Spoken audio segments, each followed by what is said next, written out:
Yeah, we gone. We working. We here. We here. We work.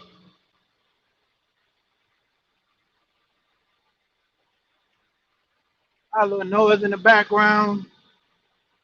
I have to ride out to it.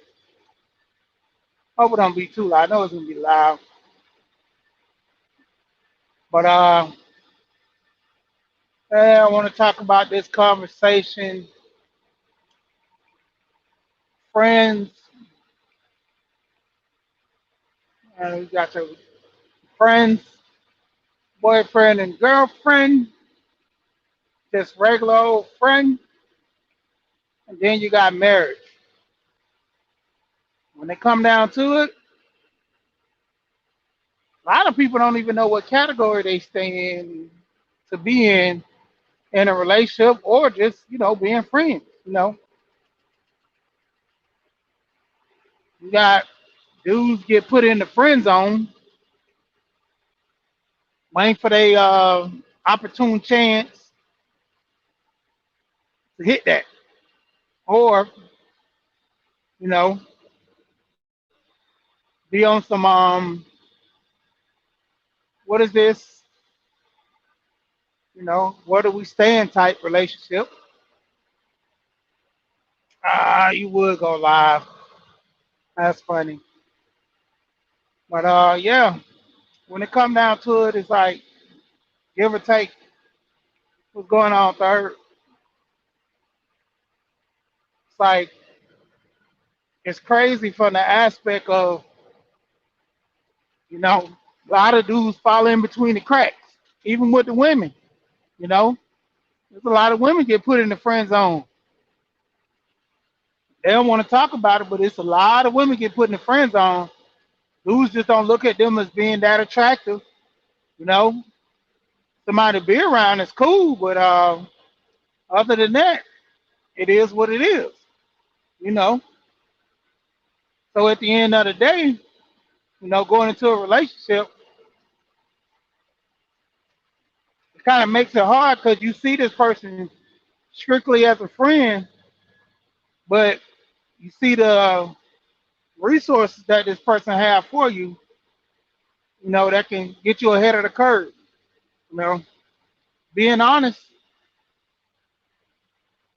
the benefit weighs more on the woman when you get married. You know, the guy he get a kid, he get a woman to raise the kid, but if the woman leaves, then he loses. But in the situation when a woman gets married, she got a guy who pretty much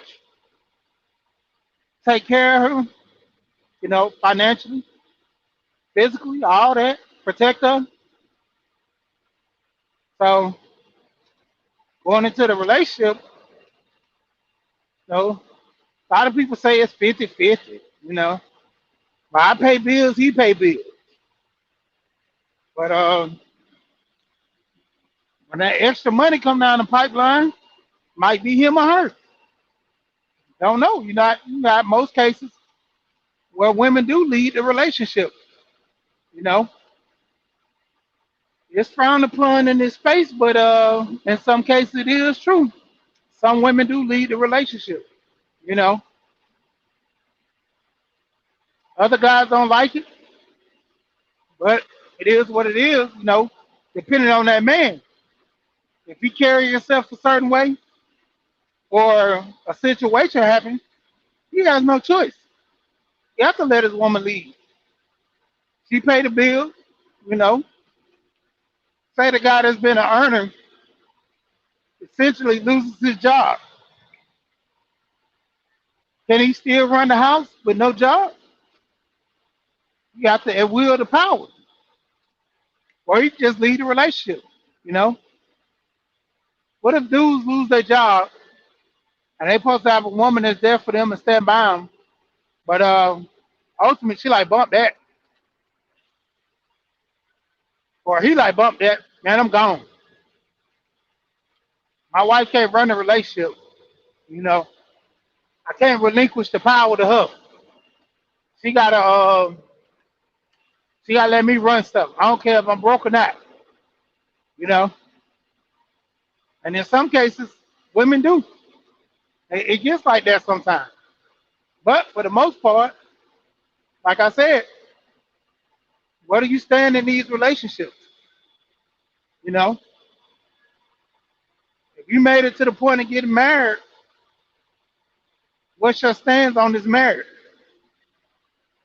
How's it beneficial? Do's and don'ts.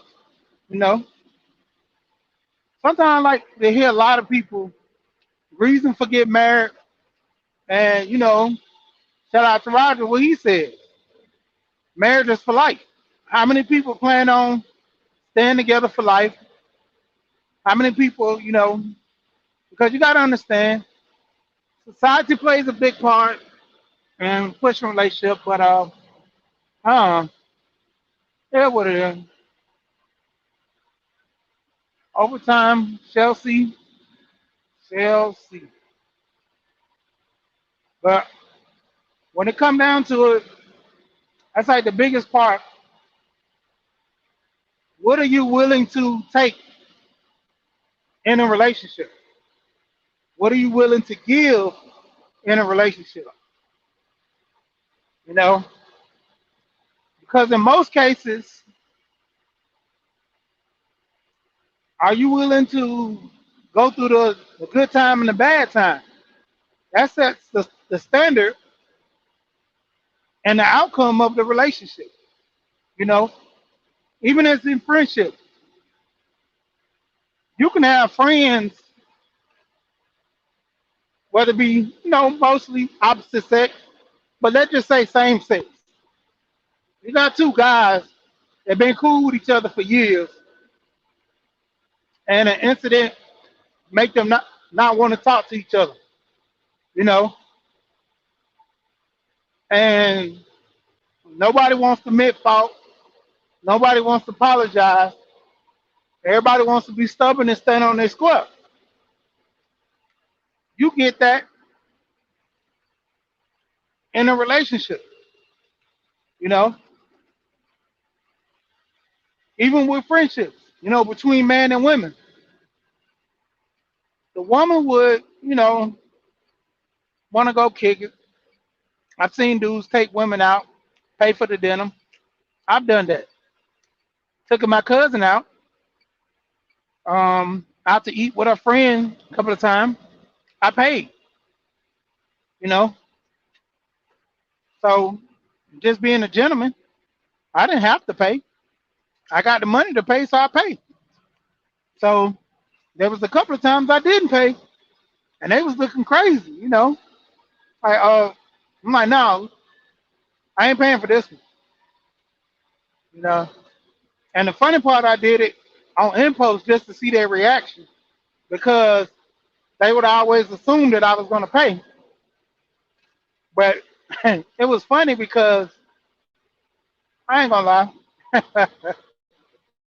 we would always go to these nice restaurants and would kill me. They were like, "Oh, this nice, man. The ambiance is good in this restaurant." For instance, we went to a barbecue restaurant. There was a rib shack called Smoky Bones. They did steak and everything, but their signature was the ribs, chicken and all that. Signature was ribs. So they go there, they get the steak. I mean, they get the chicken, broccoli, and potatoes. So I say, okay, what's going on, Frugal Mom? What's going on, Robbie? But they would always get the chicken, broccoli, and potatoes. So I'm like, okay. We went to a New Orleans restaurant. Matter of fact, it was Papados. Went to Papados. I get me,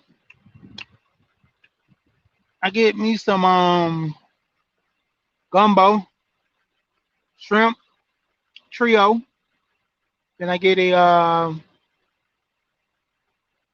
what was it? something else shrimp. I forgot the name of it. No, I got the gumbo, got the cocktail shrimp, and I got something else. What's going on, 72? But Char, how's it going? Nice to see you. I'll be over there later on this afternoon. I'll be over there later on this afternoon, Char. I gotta get my good laugh in today. You and Classic Ruby, y'all be cutting over there too much. Y'all need to control yourself. Y'all be cutting up. Hey, no problem, no problem. You know, I always shout out. I catch people in different chats, sub up to them, check out their channels, go over there and look up. You know, sometimes just with being a new subscriber, I don't get those notifications. So I always try to, if I see you in a different chat, I always try to go back, make sure my bell in, might unsub and resub if I'm not getting notifications. But you know, like going there looking at different channels, man. See if they talking about things pretty good. But yeah. But every time we would go to a restaurant, they would always get the same thing, and I didn't understand it. But you know, at the same time, I just sit there and laugh because no matter where they went, they would always get the same, like, same thing. And then they just got so comfortable with eating the same food at all these, like, they would go to Justin's, they would go to Ruth Chris and probably get the chicken, broccoli, and potatoes. Shout out to Art in the house. Hey, man, Art, shout out. But, you know, when it come down to it, it be funny, man. And they just get complacent, you know, thinking about the same thing, you know. Like I even said, when I was paying for their food, they would always look at me to pay for their food. It's almost as if, you know, they didn't want things to change, didn't want to grow, wanted to have that complacent mind, you know, going to all these nice restaurants but eating the same food. A lot of people do that in relationships. I mean, safe is always good, but at the same time, what's the purpose of going to experience something to always go back to the same thing? You know, and that's a part of growing in relationships. You know, over time, you learn people, you learn their ways, you know how to maneuver and work with each other. You know, like I tell people in the chat, you know, I've been married for going on 15 years, and when it come down to it, there's things that you know I've done wrong, I've done right, but me and my wife always talk it out and work through. You know, I don't believe in cheating and stuff like that, but I do tell my wife, you know, you can't you can't close shop and then expect, you know, me not to go out there and be a man. As long as I can be a man at home, I don't gotta go wild out nowhere else, you know. And I don't understand that with a lot of women. They would say, "Well, you cut off, ain't no more Nikki, ain't no more getting in this box." But then you cheated, you, and it's like, for instance, I look at it as water. The body needs water to survive. You know,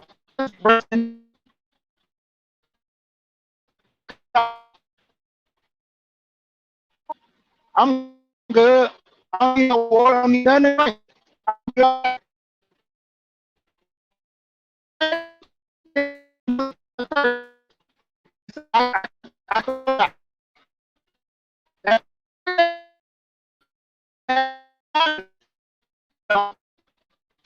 Do something.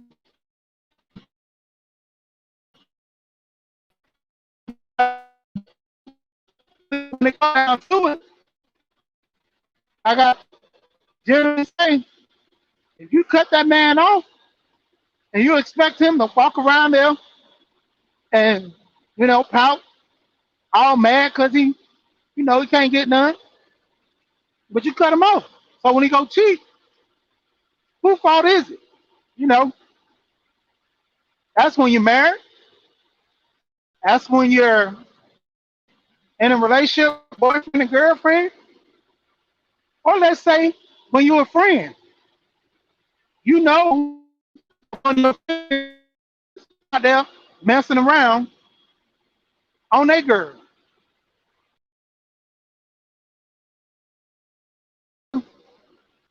Is it right? Is it wrong? Do you say something? Or do you say, that's your business? But outcomes, I've done that. I've seen people in relationships talk to other people, and I said, look, I ain't trying to tell you what to do, but I'm telling you what to do. When it come down to it, sorry what's going on. But when it come down to it, it's funny. You don't want your girl to cheat on you, but you sitting out here hollering at this girl, karma will come back to you. Or I tell my female friends, you know, so you cheating on this dude. I don't know him like that. I just know him through you. So you're okay with him having a side chick. They always say, nah, that ain't right. Nah, can't do that. Nah, that's wrong. That's nah. Let, if he do that, it's over. We fighting. We this. We that. But it's cool when you do it right. You know, like the old saying, do unto others that you want them to do unto you. So if I'm going to be a certified cheater, then I gotta also understand that my partner might be a certified cheater too, because we know we doing unto each other like this. You know, or take for instance, you know, the biggest thing that I say, sex is pretty much the whole point of marriage and relationship. You know, some people deal as friends having sex, casual sex as friends, but I mean, like I say, if you're not married in a relationship, I mean, I don't know about these new young kids, but most of the older people and millennials or so, they're not just casually saying, "Hey, you know, had a rough week. Let me go ahead and knock you down and get this Jones off." You know, or they might be feeling it and they be like, "Man, you know, what's the closest person I can deal with to kind of throw them in the mix?" What's going on, one G's. But other than that, too many people ain't just casually having sex as friends. You know, they either establish something or you caught somebody at a vulnerable moment to where they wanted to have sex. So I look at it at that. You know, if if you out here having sex, that's why most people try to establish relationship. You know, two people have sex, they initially think that they're messing with each other, and that's that type of responsibility. So where one has to be I guess, the director and let them know, hey, this is not that type of relationship. I'm just messing with you because I don't got nobody else, or I'm messing with you on the strength of me finding somebody better down the line, known in this space to be, they call them the the placeholders. But yeah, when it come down to it, hey, figuring out where you stand on the food chain as in the jungle.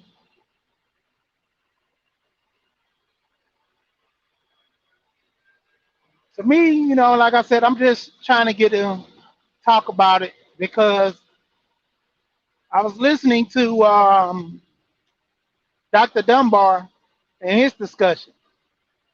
And like I said, I'm going to cut off a lot from the gender whole war aspect and just focus on, like I said, I was building my channel on marriage, relationships, friends, and family, you know, and also wealth.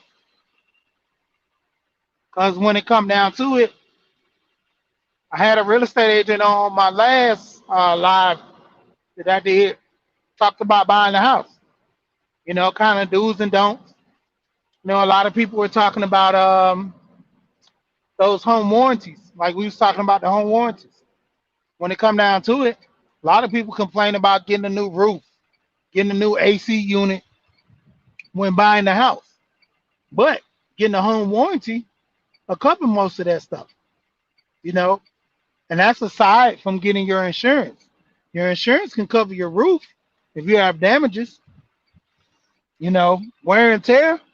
I mean, that's something that, you know, if you just have an old roof, you want to look into that aspect before buying the house, you know, and then you have AC units go out. Anything go wrong with the AC unit, that's what the warranty's for, you know,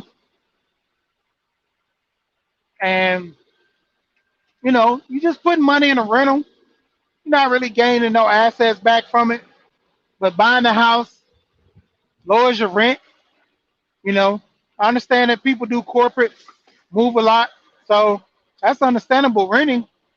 But if you're no kind of solid foundation, one job, one area that don't really move too much, buying a house is a good option. You know, family and friends. I know um, brothers that get placed together. They don't have women. They go in on a place, get a house. They both pay the mortgage. Everything good. That house get paid off. If anything, they stand until one get married or have a relationship, either buy the other one out or sell the house. You know, simple as that.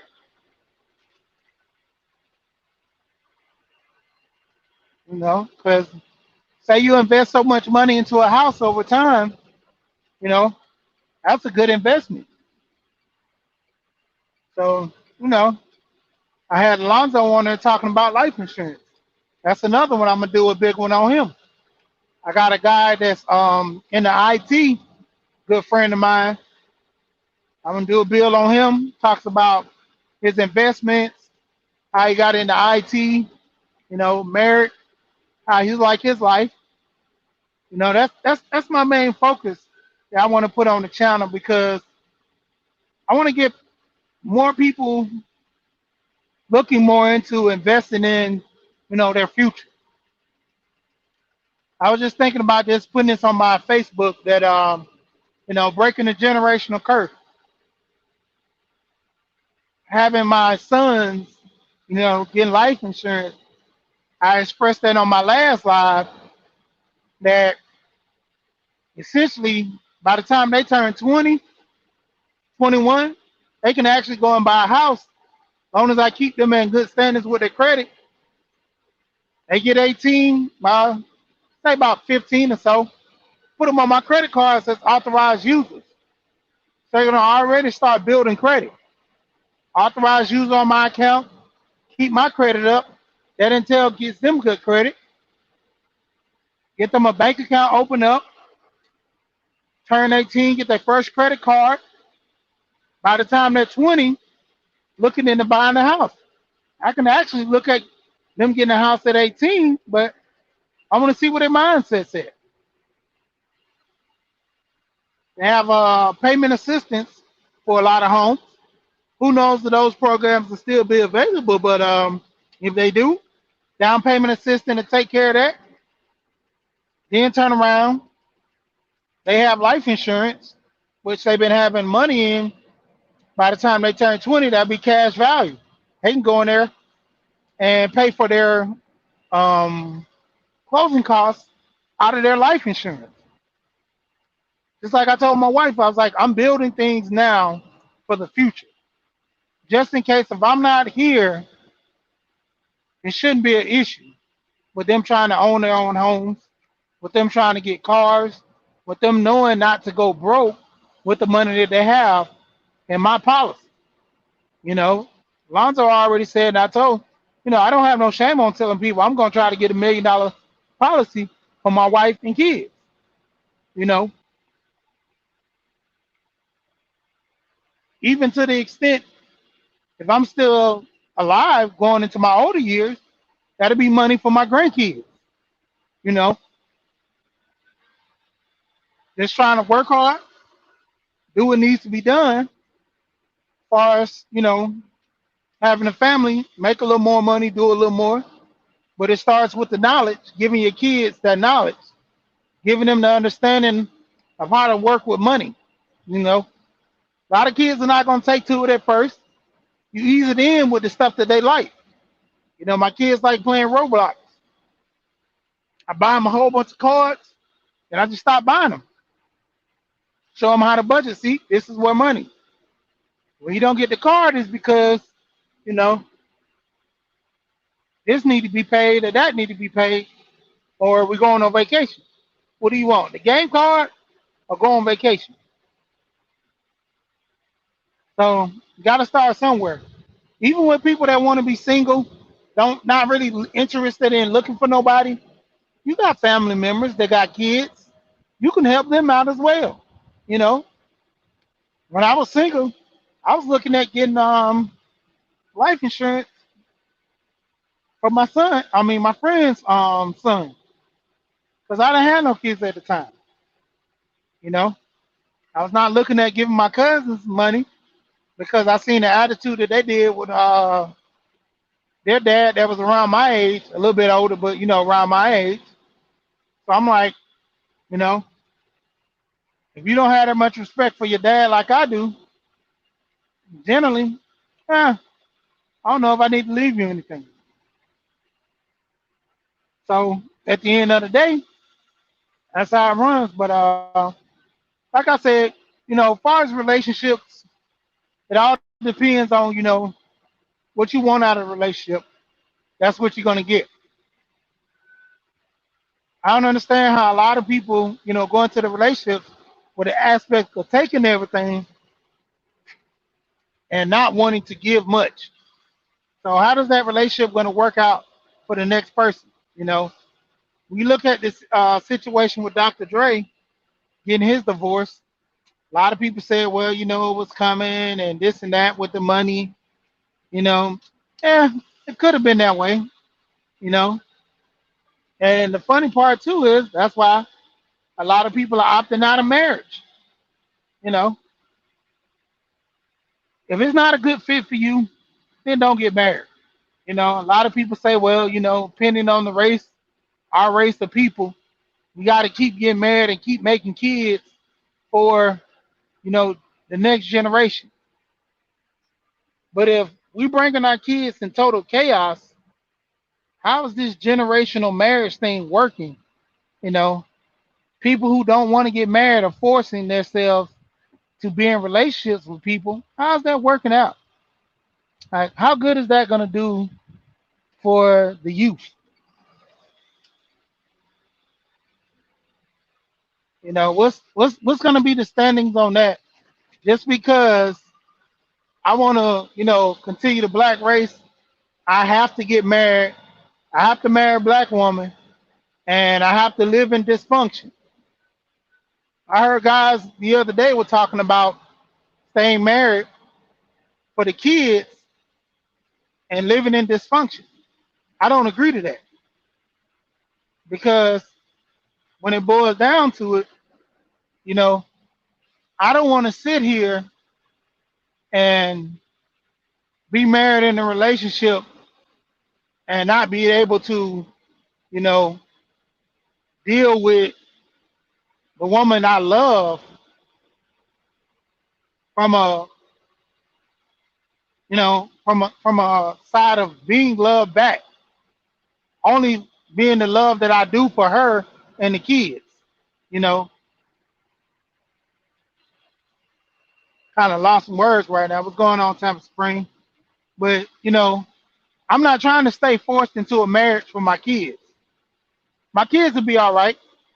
They say, well, two-parent households make better for the kids. No, seeing a functional relationship makes that better for the kids. Just because the parents aren't together, they can still do things that benefit the kids. You got to be mature about it. If I'm unhappy, why would I stay in that type of environment? That's like a woman.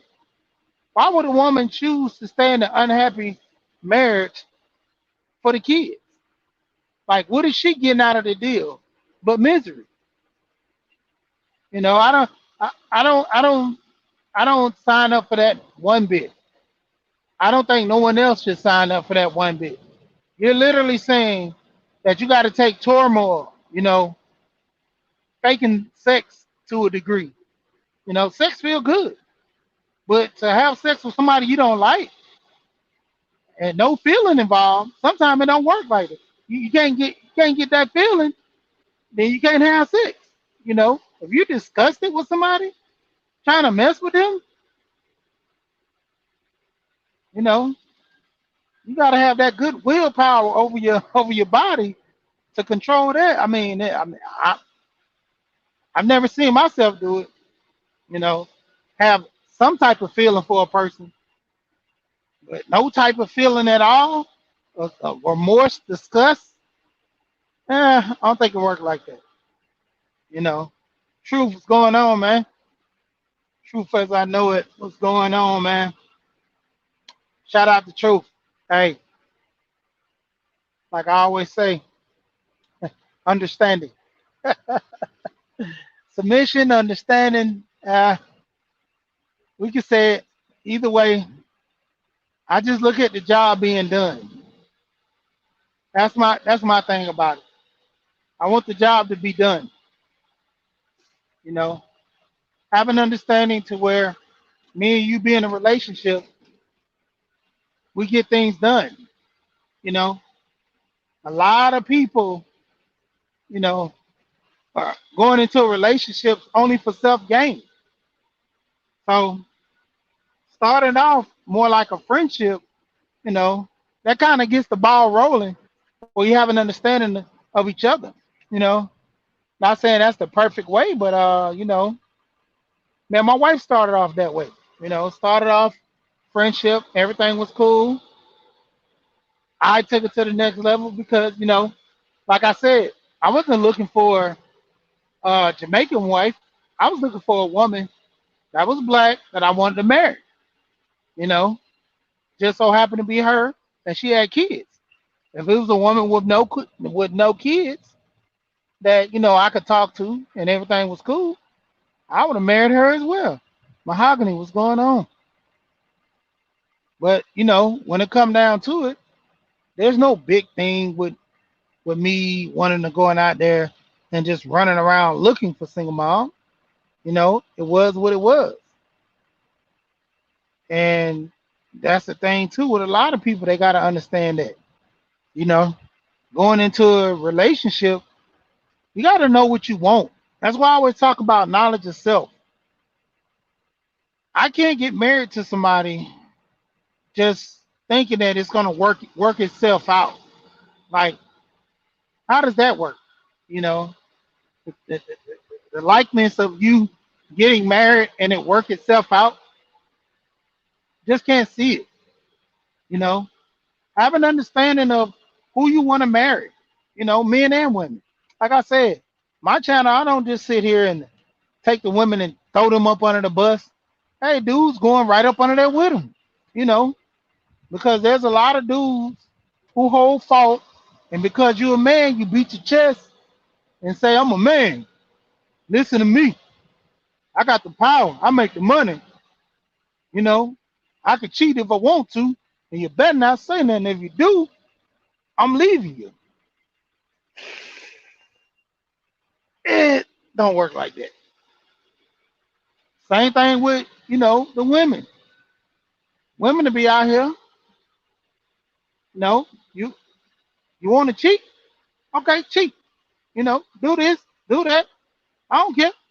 Yeah, you know, uh, uh, you know, they have their little conversation too, to where they say, I run this. You know, I'm gonna tell you what to do. You know, it ain't about you. It's about me. I'm the woman. You think that man gonna stay? You know, it's up to you. I mean, when it comes down to it, some people like women to take charge. Right, and woman, how's it going, lady? Some men like a woman to take charge. Some men don't. It's all about who you want to deal with. What type of relationship. I always say, if a woman want to run a relationship, let her run it. Give her the keys to the kingdom.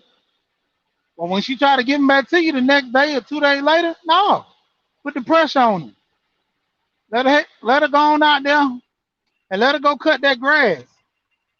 Let her change that tire.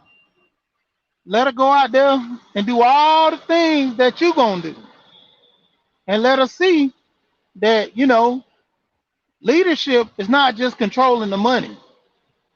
Leadership is not just sitting up in the house or whatever. Leadership is far greater. You know, you gotta work those extra hours. You're not sending her off the war. You going off the war. You know, and that's like the biggest thing that a lot of people not understanding going into these relationships. You got to get an understanding of what you want, how you want it, and how is it going to work.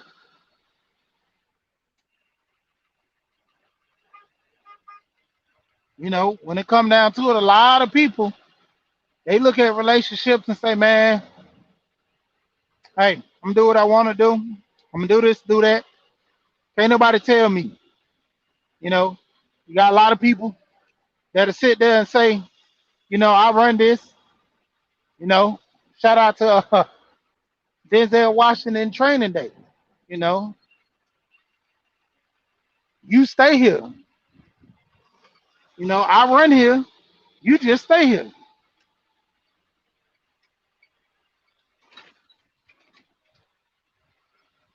So depending on what you're trying to do in a relationship, that's what you're gonna get out of it. A lot of people want to do controlling things, but you gotta understand. I seen this one guy. He was talking to this older lady. She was all mad because he was telling how he run the house and tell his wife what to do. And the older lady was like, "Well, you won't say that if your wife come here." He said, "Why not? I run that." He said, "That's my house. I'm the boss." You say that now. Your wife come here. You won't be saying that. Cool. He said, "My wife coming up in a minute. I left my lunch at home." Came up there. She told him, "Nah, he the boss. He run this." She told me, "Oh, this is 2000s. Women can do this and women can do that." She said, he the boss. It costs to be the boss. I'm not doing all that.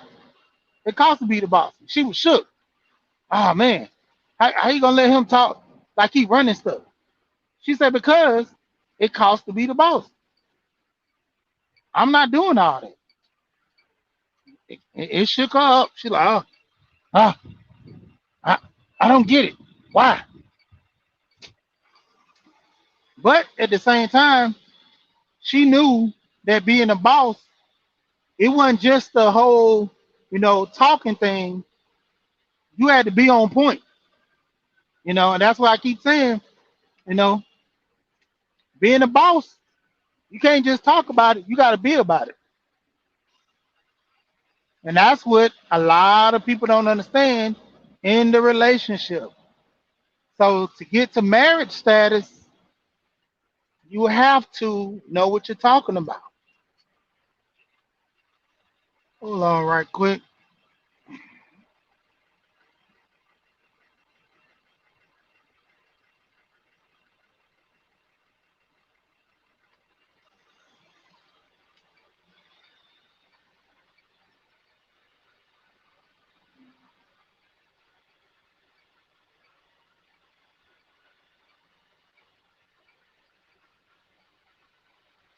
Yeah, I'm back. A little lost around here. But yeah, you know, being a boss, you gotta know what you're talking about. A lot of men, they want to beat their chest and be the boss. But hey, being the boss ain't making that money. Being the boss is also making them decisions. You gotta make those tough decisions. You know, same thing with the women. You can't just say you the boss. It's decisions you gotta make for the greater good. Whether it's good or bad. What's going on, Charles? Shout out to Charles in the building. But like I say, you know, whether it's good or bad, you can't sit here and say, I'm the boss, I do this, I do that. Nah. You gotta make those tough decisions when nobody else can make the tough decisions. Because in the end, like I said, those are the decisions gonna shape the family. You know, those are the major decisions that are gonna shape the family. You know, that's why I say a lot of women and a lot of men in some cases don't look at that. So they always want to be the lead, the head in charge. But hey, responsibility, when it comes down to it, respecting each other is key too. You know, you gotta respect that woman in order to be with her and stay married to her for years. Same thing as that man. That man gotta respect that woman. I told my wife we were just talking, and I always laugh at. I actually talked to Gold Professor, and I told him this. I say, my wife sit up there when we was going together. What happened? I forgot what I did. It was something I did. All I can remember is it's been so long. Whatever I did, it was something it wasn't even that bad in my opinion. But like I said, she told me to never let it happen again. And I was like, whoa. And she started laughing. She like, you gonna take this to the grave, ain't you? I said, yeah, I'm gonna take it to the grave because you essentially tried to talk down to me about this. I'm like, I'm the man, you know, you the woman, I'll just, getting at her and let her know I love you, you love me. So why would you even come at me remotely like, you trying to discipline me like a child to tell me to never let it happen again? I said, I don't come at you that way, and I never have, you know. So that type of energy, I don't like that. So, you know, when it came down to it, she laughed. She apologized, told me she was sorry, you know, and afterwards we had to talk, and I let her know I'm gonna always remember this day. That was the most disrespectful anything you could say to me. Never let it happen again. I said, oh no, I ain't gonna let this go.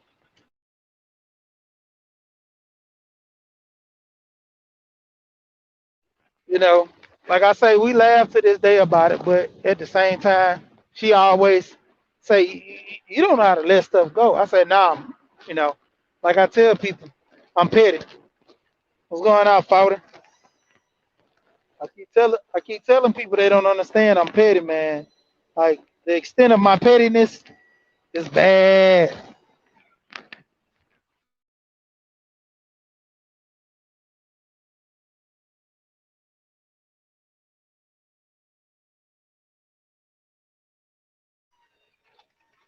Yeah, my bad. Making money. I probably dropped like 3, 4 times while I was driving and talking, cause I be in the country and this Verizon and shout out to everybody be talking about I got a cheap phone. Hey man, no matter what phone company with, drop zones is everywhere.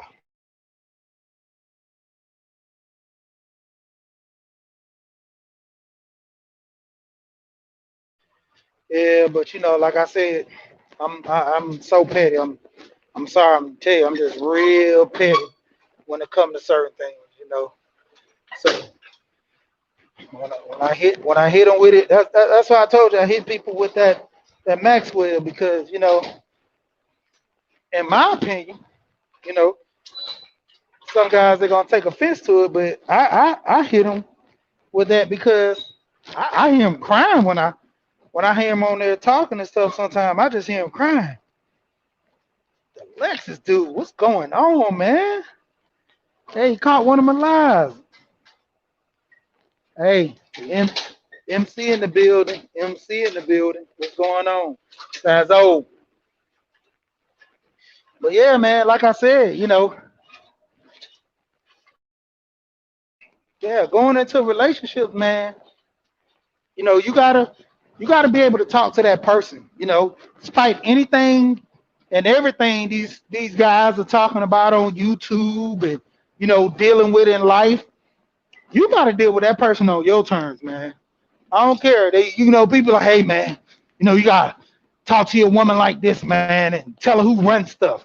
Hey, at the end of the day, you gotta go home to her. A guy can tell you everything, man. When you talk to your woman like this, if she get wrong, you put your hands on her like this.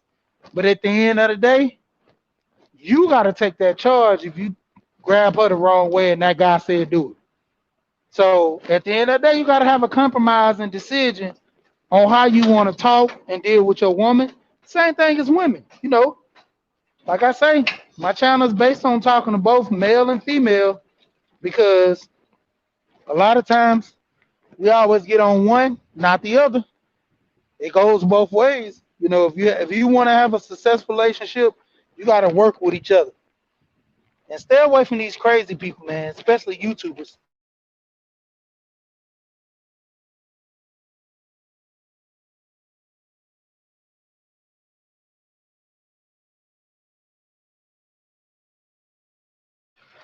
Yeah, because some of these people on YouTube, man, I hear this stuff that they say, and I'm like, honestly, I'm gonna tell you up front.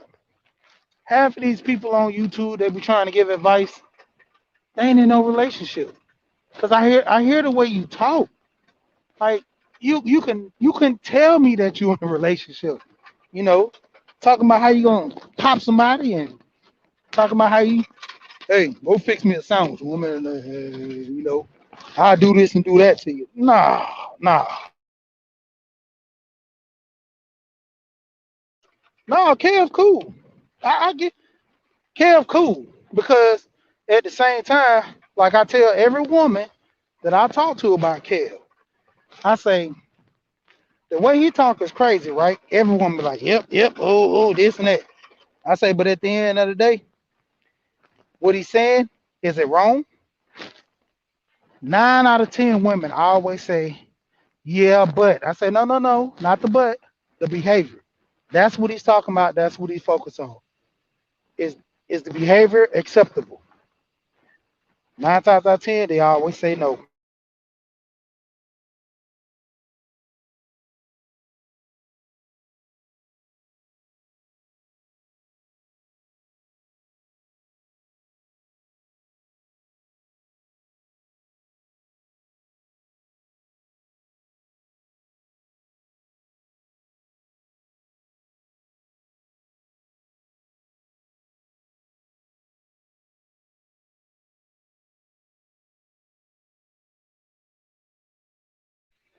when it come down to it, you got to look at it like this.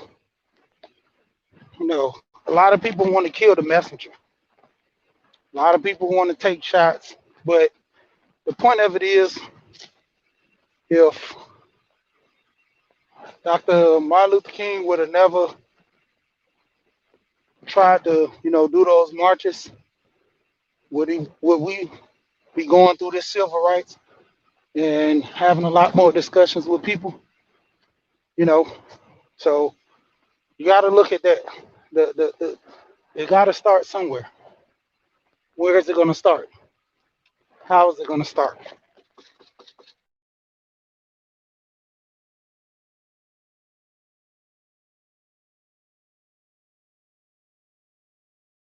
Yeah, and at the end of the day, you know, how are we going to work with each other? You know,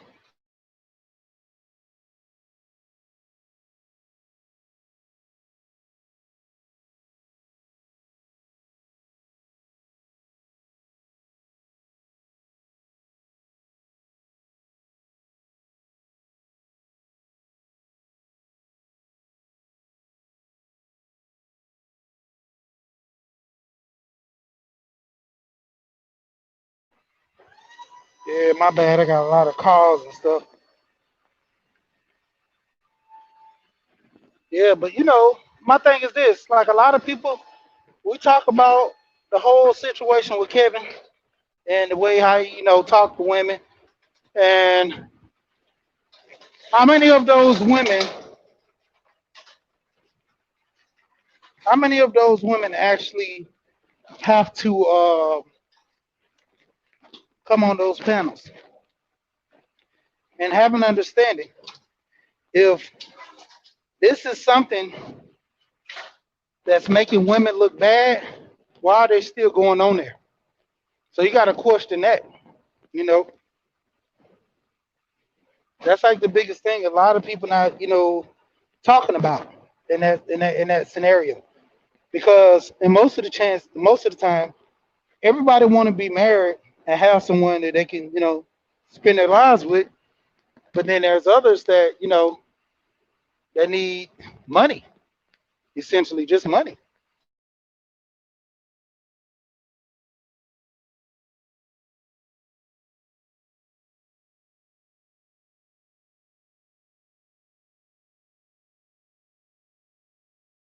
And so by wanting money and everything, like what are your values and what are you investing yourself in, as far as in a relationship, if you only want money? That's the big thing that's troubling to a lot of those women that come on that panel, because nobody's forcing them. They don't have to come, you know, but they want to come on there to do what? Tell him he's wrong. But like I said, the number one thing is once you start speaking to the behavior, he's not wrong when he's talking about the behavior. You know, depending on what you say or what you believe or what you think or what you feel, that determines that in the relationship.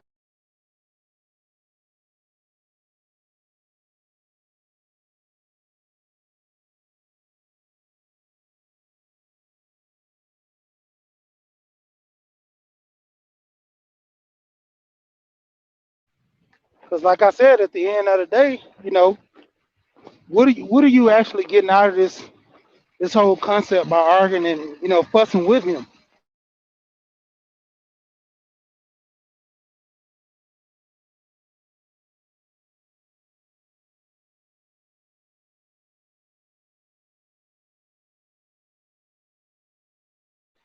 Uh, okay, basically, back in the day, I'm gonna break it down. When a man dealt with a woman, they built the community. They both wanted something out of it. Take it as a business deal or a partnership. You know, there was a single woman that had a child. She couldn't just go down there and say, "Hey, I need somebody to take care of my child." Can you give me somebody? You know, she had to go and find a man who was willing to take care of her and her child and got something out of the deal. So it being a whole money thing, hey, we can have the discussion. You busy now? I can drop the link because this is what the conversation is based on right now. This is what the conversation is actually based on.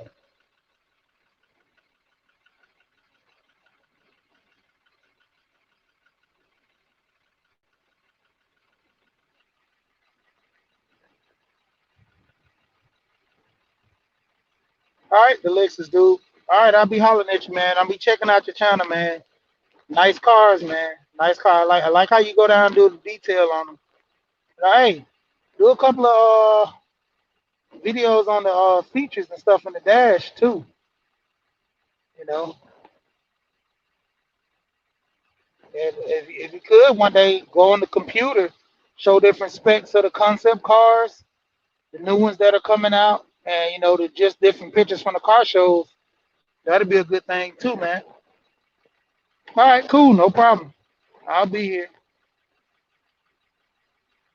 In the words of Brandon Woman, I got time today.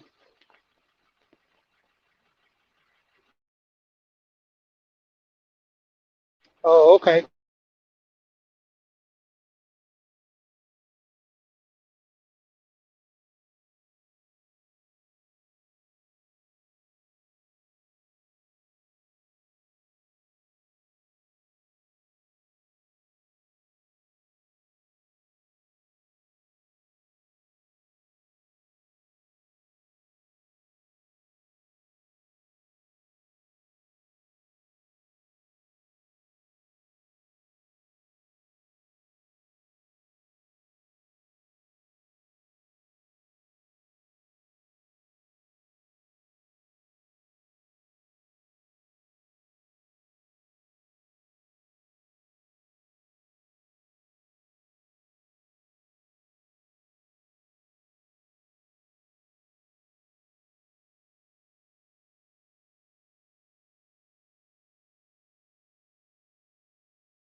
Yeah, my bad. Bad signal. I'm back though. I am back.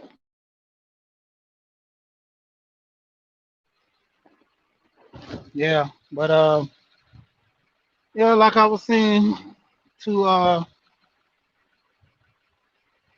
we can have the conversation because like I said, I'm building on the family aspect of men and women working together. You probably don't see what he's talking about. Like I said, the whole thing dealing with Kevin Samuels, man. I mean, people have their issue with him. People have their issue with whatever, but having understanding that you know building the family requires sacrifice. How many men and how many women are willing to sacrifice certain things in order to build a family structure? Because at play, we can do this whole the man, all this talk, man. Like that stuff is overrated, man. Like I'm tired of hearing that conversation. You know, a lot of people are getting held back in society by their choices. So we can talk all this people, that people stuff, but in actuality and reality, you know, you gotta hold yourself to the fire, man. You did something wrong, own up to it. You know, be the bigger person, whether it be woman or man. You know, there's some things that you've done that you weren't supposed to do. Own up to it. You know, if the outcome comes that way, then so be it. That's the outcome.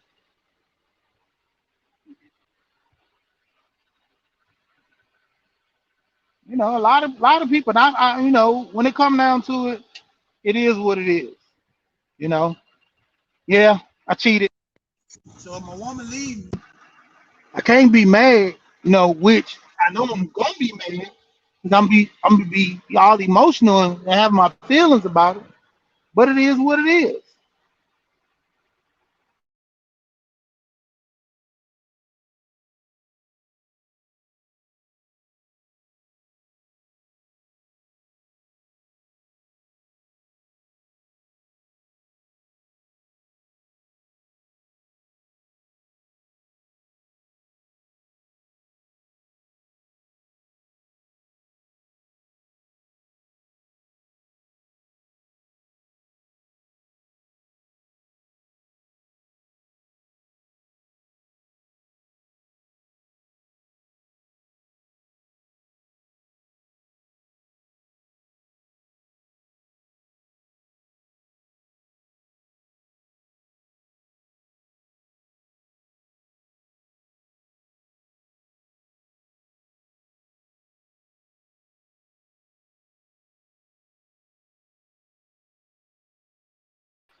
Yeah.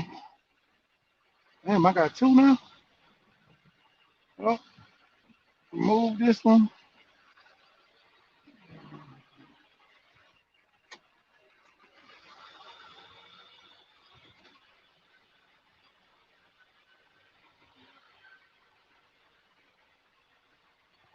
Yeah.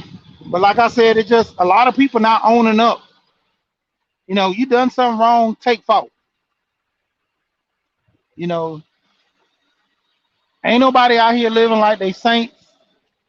Ain't nobody out here better than each other. You know, as men, they want to say that, well, I'm the bigger man because of this. I don't try to portray myself being no better man than anybody. I probably made better choices or better decisions, but when it come down to it, I'm not greater than the next man. And that's gonna be the pitfall for a lot of people. You living vicariously through somebody else. You got to live your own life.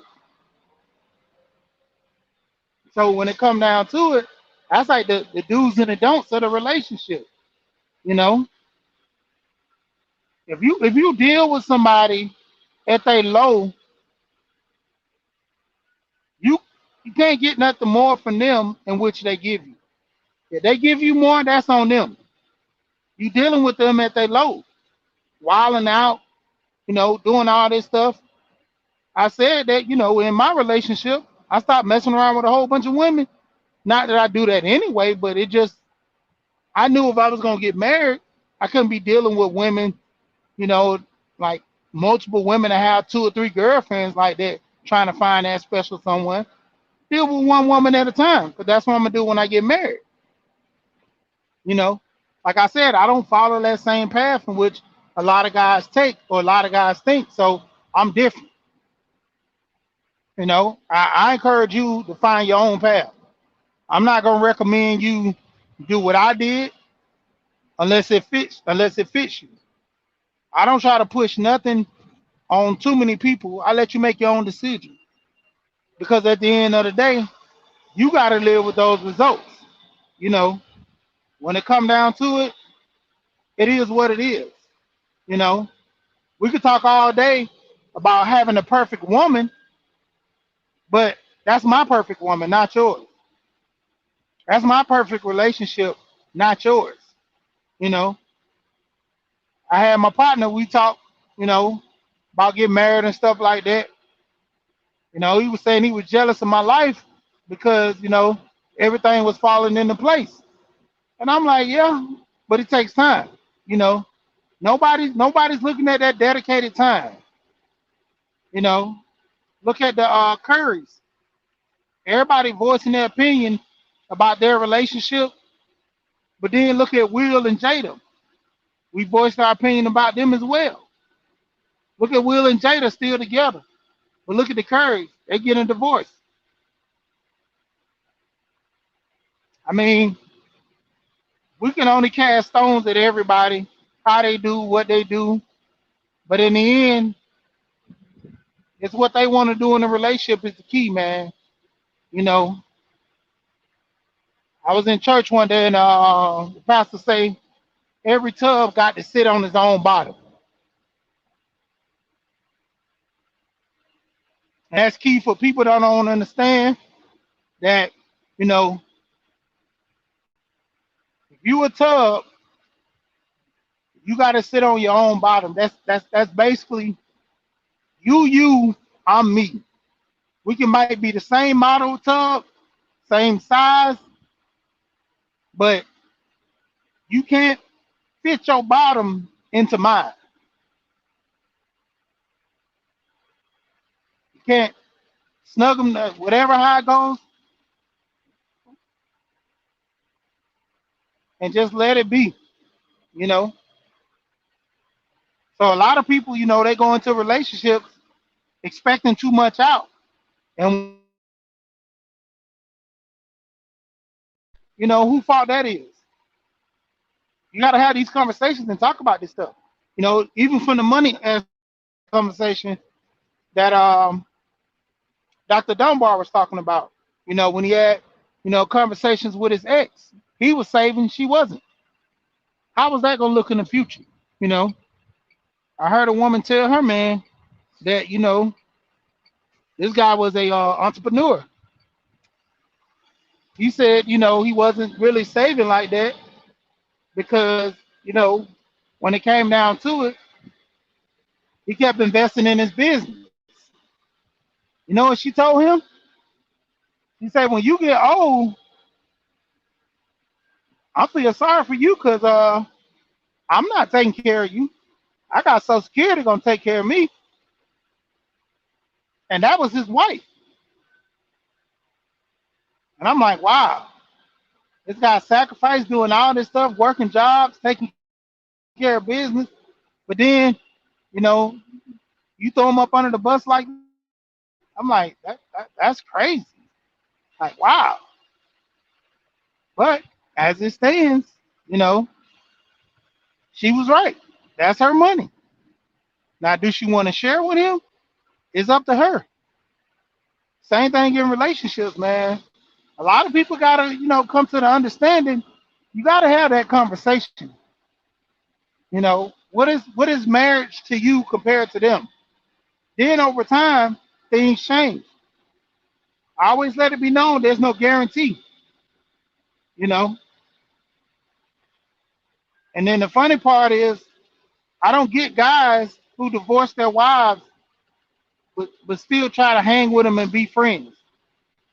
If we ain't got no kids, we ain't got nothing to talk about. You know, the kids grown. I ain't got to come over there and kick it with you on holidays. I be in the cut by myself. We divorced. Yeah, I could be cordial. I could talk to you. I'm not an animal. I'm not wild or nothing. But when it come down to it, you know, that's it. I'm not gonna sit back and joke about all the good times. You know, heard the guys yesterday talking about that. It's like the weirdest thing ever. Like, you know, I got a divorce, but my divorce was my marriage was successful getting a divorce. No, it don't work like that. It don't work like that. It's either it was because you're together or it's not. You can have that degree of success after divorce because you grown to communicate better and have an understanding. That's for you and your feelings. But if you divorce, the marriage failed. Ain't no way of ain't no way of sugarcoating it. You know, you taking this bitter medicine when you get a divorce. But a lot of people don't know how to stomach it, suck it up, and move on. So you deal with that headache, you deal with that unfortunate, feeling in you, and then that's just what it is. You know, the bad part is a lot of people gotta have that understanding on what they want.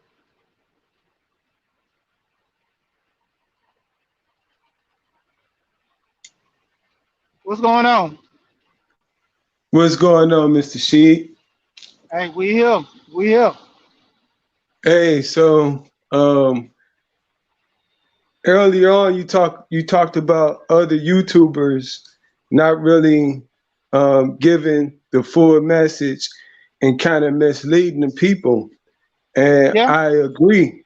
And I looked at Kevin Samuels, and I said, well, it appears if you do some examining that he fits in that category. And why I say that is because he don't really give the full picture. I mean, he give a really good picture when he's pointing at the woman, and that's a very true fact. I would agree with that, that a lot of stuff he says about the women is very true. But this is where he dropped the ball. See, because it's always two sides. It's a push-pull relationship. So when it's time now to examine, critique, and then now master the man's side, this is where now he falls off into a category of kind of like deception or not really telling the full truth, exaggerating.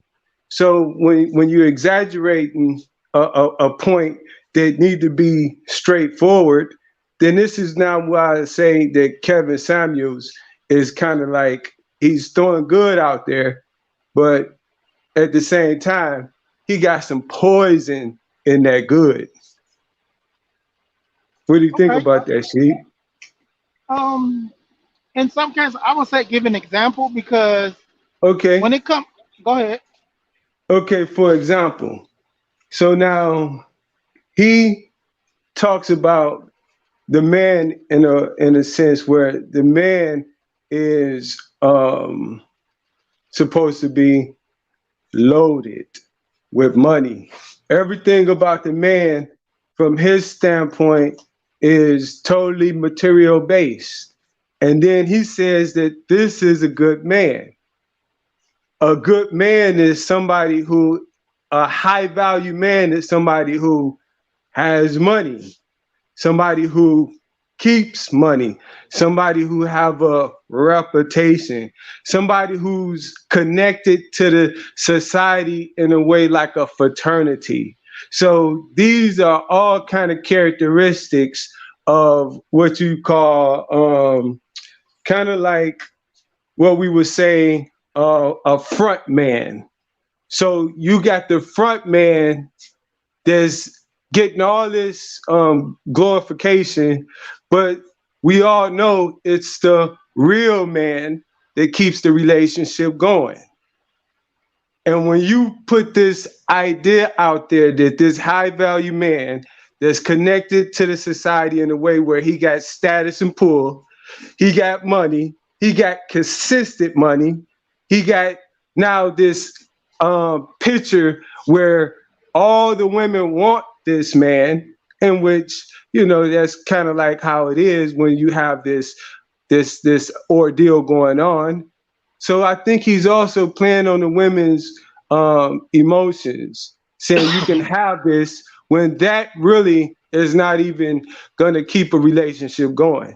And we can tell by that because there's so many men out there that have what he's talking about, high value attributes, and they getting divorced. They women leaving and taking half their stuff. So this is why I say if people not thinking and analyzing, then they'll look at Kevin Samuels and they'll listen to his rhetoric, and then they'll get the part about the women, but then they also now get the part about the high value man. See, and that's where the misleading part come in. All right. Well, I'm gonna say this. Um, when it comes to that high value, all it is a carrot. You know, Bugs Bunny always chased carrots. Elmer Fudd, all of them, they would dangle that carrot for him to come to it. That's all high value is. Because on several instances, he told women that, like the woman, the average, the above average chick, he told her she was average. Why you just can't get an average man? But the woman wanted the carrot. She wanted the high value. Now, you can find a man making 50,000, 80,000.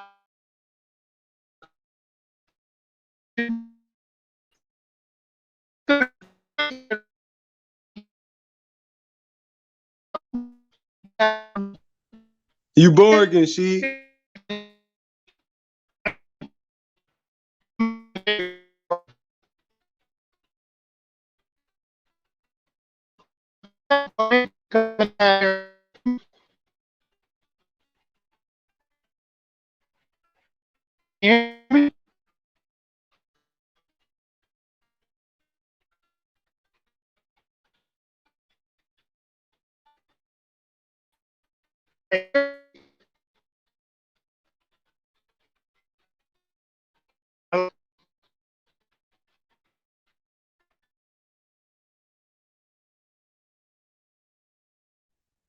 She, you Borgin, bro.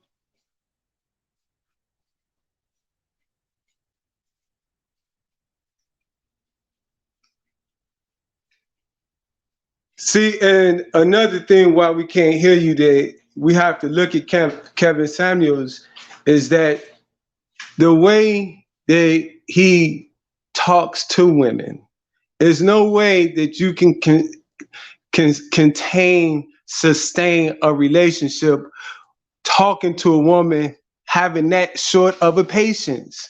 Women you have to have patience with, because women are not going to understand a lot of things, and you have to do a lot of grooming and teaching in a relationship when you the man. It's not just the teaching, it's also the learning also.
Man, my phone was stuck in limbo, man. And won't come out of it won't come out of the mode, man. Dang. I was sitting there the whole time waiting on it to come back. They usually drop out and come back in. Time the mother was just sitting in there. But I dropped the link back. Hey go, Professor. Hey man, you gonna watch it with all this slander on my internet, man.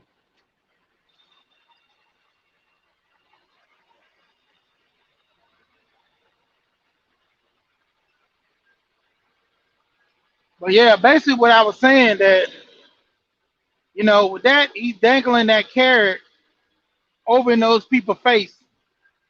And when he dangle that carrot, like a lot of women dangling that carrot in their face, why not just get the average guy and live a comfortable life? Society is telling us to live above our means. That's even like with men, to pick the woman with the baddest body, the looks and stuff. Like, who's there to defend you? Society's not defending you about this stuff.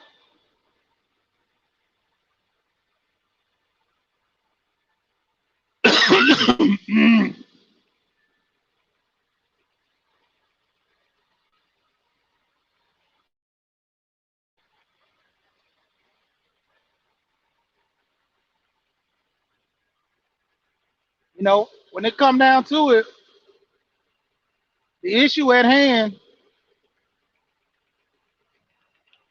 a lot of women want to get married and want to be comfortable. That's why they go after that high value man. I mean,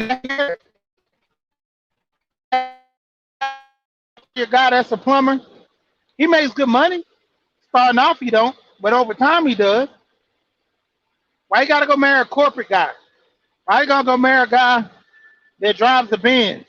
Why you just can't marry the guy that drives the Toyota? Why you gotta go after the guy that got a Hellcat or Camaro, whatever, instead of just getting the guy that drives a nice Honda?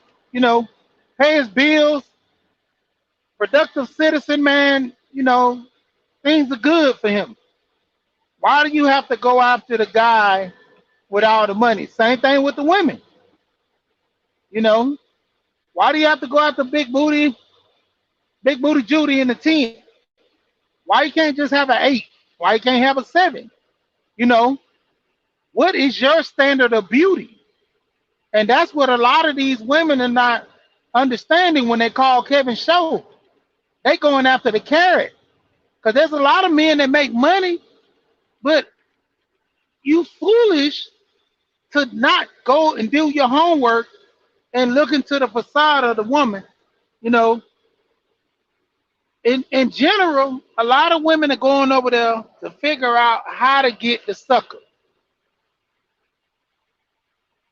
Honestly, why do you need a dating coach or anything to be in a successful relationship? Why? Why is that necessary? Why is you having to go to Kevin to get advice? You know, if you know what you want, why Kevin have to tell you what you want? That's just like he's saying, high value men explore their options.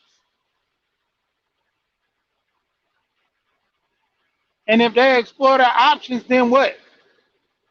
That woman has to stay? No, she got a choice.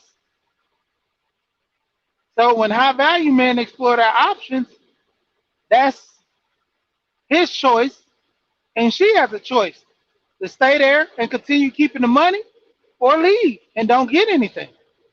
See, there's always two sides to the coin. And when he said about that exploring options, he's looking at the women who are willing to stay, that want to stay. You know, the point of you knowing your value, knowing your worth, you're not gonna put up with all that. That's like me.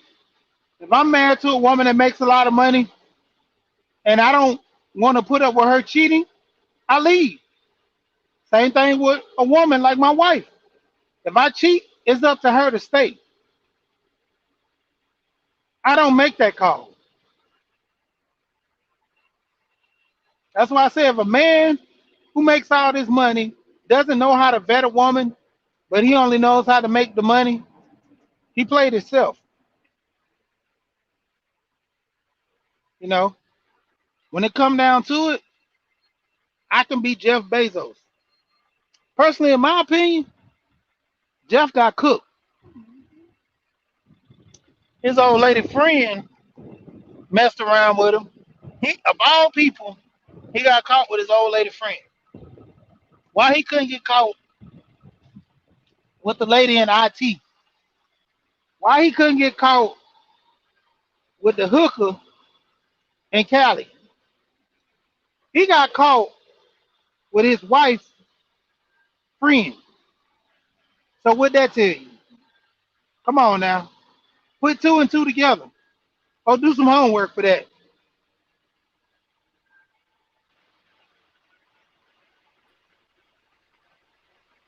You're back. Yes, sir. Yeah, man. I'm just like if you do the math. A lot of these women want the money. They don't want a relationship. That's what the high value is, that dangling carrot. You know. And then you look at the men, we get on the men as well. The men who are pursuing these women, they got to question what do they want out of the relationship. Because if she cheats, she marries him for 10 years, divorces him, then was the marriage real or was the marriage based on the funds that he had? See, and So I it's on think both that sides. Go ahead. I'm I, sorry. I, I I think one thing that is kind of like when he throw his pitch, he got like a curve ball, and it looks like it's going one way, but in reality, it's going a different direction. Case in point, he make it seem like that the high value man is the ultimate choice, and his commentating to the women is like, okay, why don't you just settle for a broke or a average everyday working person? Settle for that. You average yourself. Settle for something. Get the consolation prize. You're not worth having something that's you know um, high value. You're not worth something that's in a sense is deserving of something that should be worth something.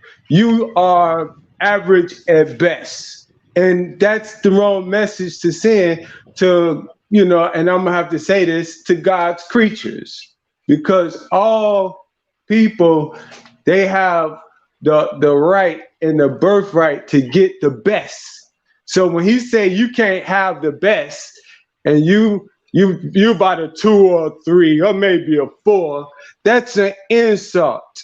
That's like passive aggressive insulting a person, and I think that's done a lot, and we're not looking at that point, because when you make the average man that's working in $60,000, $70,000 look like, you know what I'm saying, the scraps, then you're kind of like, setting the stage in a faulty sense. So the carrot is huge. I think it make the women think a certain thing. It make a woman feel like that they should have the carrot, but they can't get the carrot, so they got to settle for the dumps. And that's why I think that we need to examine and kind of picture a more better picture for a relationship, besides the one he's narrating. Okay, when it comes down to it, who makes the price? Let's go to Starbucks. Who makes the price on the coffee at Starbucks? Starbucks. Okay.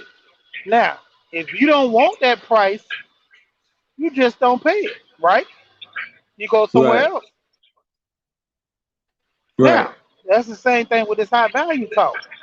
When it comes down to it, like I said before, you have to know yourself. If you're sitting here listening to someone saying that your career or what you do or whatever is not of value, then you have to understand who you are and what you're dealing with. Because at the same time, I mean, I think I'm a 10, you know, Not you know, according to Kevin Samuels. but that's the point. Who is Kevin This is Samuels?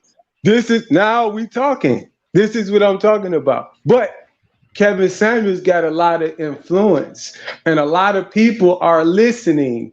And now the foot soldiers are becoming in numerous modes. So this is going to kind of cause a ripple effect. People actually thinking that, you know what, I'm not a high value man, in which his definition of a high value man is imperialization to a Luciferian. So people are actually feeling bad that they're not this, unrighteous person. Women are getting in their head that, oh, I'm feeling bad because I can't get this high value person. So I think a lot of, his, like I say, his commentating is like, it say, here go a batch of cookies, go eat. But he don't tell you that he put some shit in them cookies. See, and everybody eating up them cookies, and they wonder why they get sick when they get in a relationship. See? But when it comes down to it, it's all about who are willing to eat the cookies. See, Kevin don't make the rules in relationship. Kevin makes his rules, and it's up to you to listen to his rules. You know, I Kevin don't make I agree. Kevin don't make the standard. See, the thing is, this is the conversation that Kevin always has. He poses things to have you kind of reflect or say what is instead of you taking charge of your own life. That's why I always talk about knowledge of self. I knew what I wanted. People say that me bearing a baby mom was against protocol of the manosphere, the code, and this and that. But I've been married for 15 years, so obviously what worked for me was marrying a baby mom. I agree. And this is what I'm saying. Kevin Samuel says that your situation, you're totally numbskull. Why would you marry a woman with a child already? You are already in the X zone before you even start the race. You got a Yeah, chain of ball on your leg. When they say go, you can't even go. This is what Kevin Samuel says but about that's the women with children. They are totally like for just pump and dump. This is what he's yeah, saying. yeah, Yet he has some. yeah. But you got to look at this too. Like I said, that's his standard. He's setting something for people to follow because you got to understand a trend can only be set by whoever starts the trend.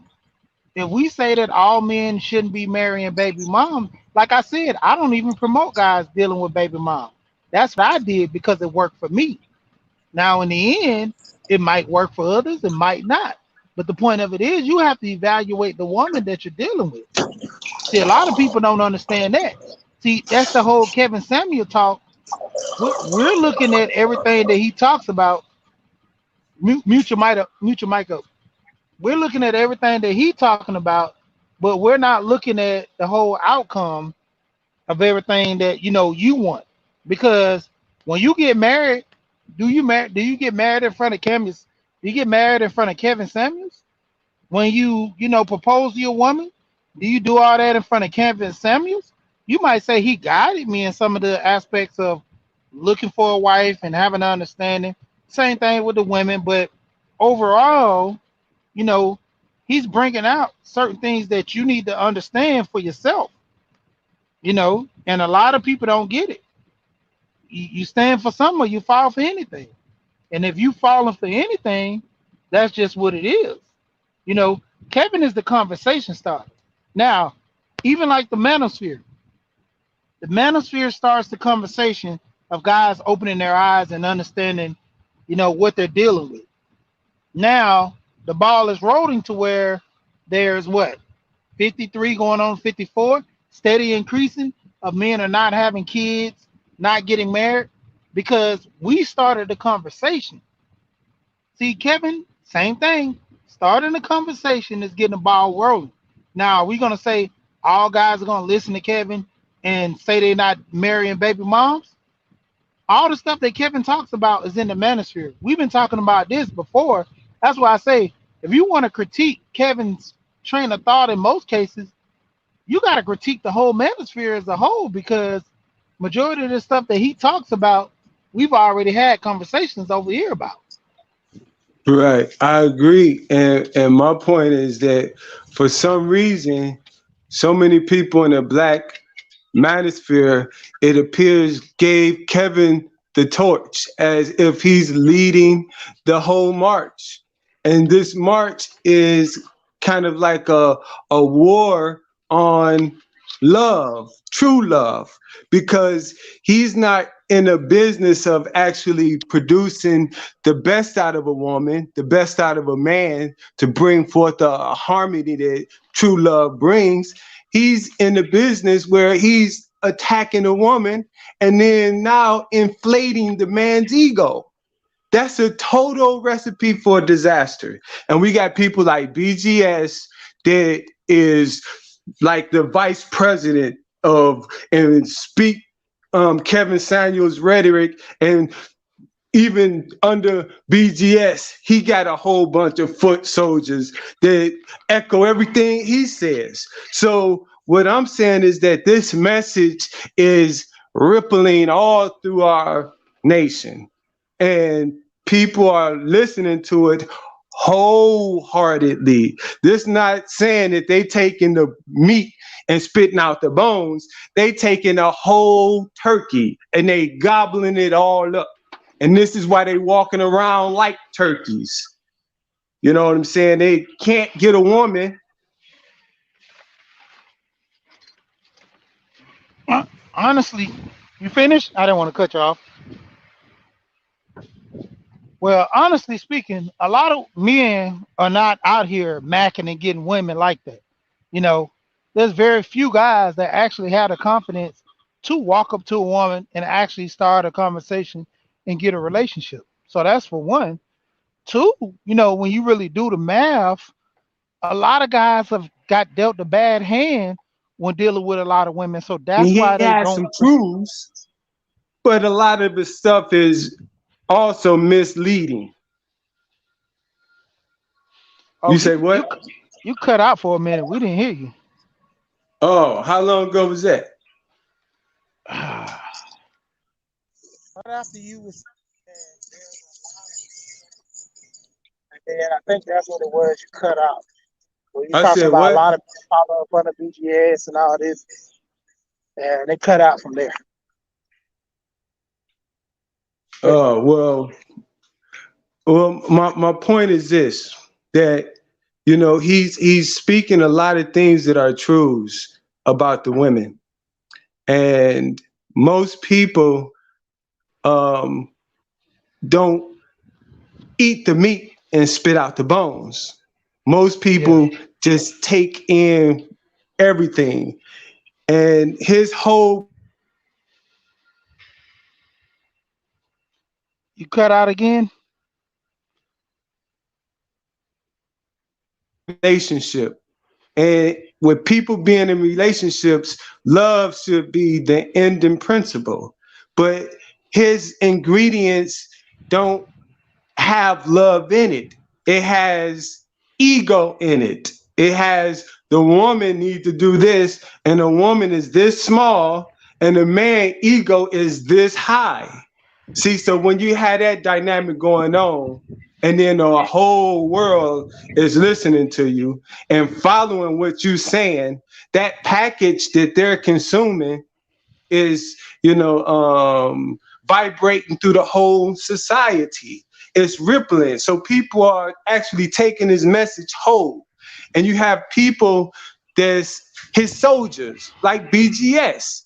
I mean, he's almost like a campaigner for Kevin Samuels. And a lot of BGS foot soldiers, they listen to BGS wholeheartedly. So you got this rhetoric where people are preaching this Luciferian man, this man that has like no real like integrity, no real wise or virtuous type attributes. He only have exterior attributes. You know, and when you have this going on, this goes to what I was saying about what you said. You said that take the good, leave out the bad. But most people not doing that. If you listen to him, most of his fans, they say exactly what he say. And if you disagree anything what Kevin say, they shout at you. They say, well, you crazy. So this is an indicator that they're taking everything he's saying whole. And you can listen to BGS. He takes his words whole, and then he spits them out whole. So the narrative is basically the same. What do you think Kevin got a lot of his talk from? He actually got it from BGS.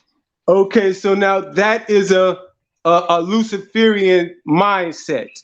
That's a mindset that says, I'm here for power, money, and control. And whoever is with me is going to be in my subjection.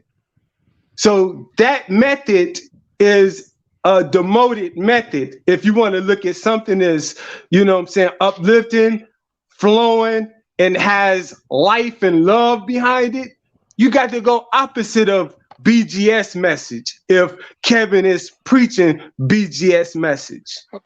Okay, for one, what is like I've been seeing this a lot lately. So what is the deal with BGS and what he talks about? I'm talking about, you said that BGS kind of put the blueprint down for Kevin Samuel as far as women relationship and men relationships. Okay. So if go ahead. I was just gonna say from BGS's standpoint, he basically always expresses, which Kevin expresses too, that a lot of men have got a raw deal out of their relationships. You know, there's men who have, did everything what they're supposed to do, but still got burnt and screwed at the end. I mean, take for If they instance, doing everything they supposed to do, bro, then they not gonna get burnt. How? Because that's just like nature. If you're doing everything you're supposed to do, you there emotionally, you're there physically, you're there spiritually, you're there on a total game sense. This means you see the game from a holistic level. So when you see your female slipping, you're gonna be able to actually go to that area where she's slipping and fine tune it. See? Okay. That's just like, okay, let's say with Dre. Dre, yeah, he did some bad stuff at the beginning of the relationship, but as he got older, he even apologized for what he did to the women back in the day and to his wife. He's not perfect. He probably still was doing little things, but in the end, he, was trying to do everything by the book and do the right thing. And in the end, look what happened. Got a divorce and got burnt. Okay, so now we all know Dre. If you look at his character from back in the day, we already know the aftermath of what is going to be the result of his prior life living. So he didn't come and say, you know what, I'm a totally different person from the NWA days. He's still in the same game. He's still in the same lane. So he couldn't have been doing the best. She was married to a gangster mindset. His psychological approach to life was from a Luciferian state. So how could he be doing what is good by his wife when his whole wife have been an example of money, power, control? Okay, so when he was with his wife, yeah, he made some mistakes. He made mistakes prior to his wife. But as time went on, he apologized for that, saying he was a different person. He structured things around his kids. Even though he wasn't with those women, he wasn't keeping in contact with those kids, but he made sure those kids were well off. They had certain things. Now, the way his lifestyle is scheduled and the way it's busy, Go Professor talked about it today when he had a cut from TD Jakes. TD Jakes, he made a perfect analogy of I can give you my time, but I can't go out and make the money. But if I make the money, I give you less of my time. Now, in referring to him, he changed his life.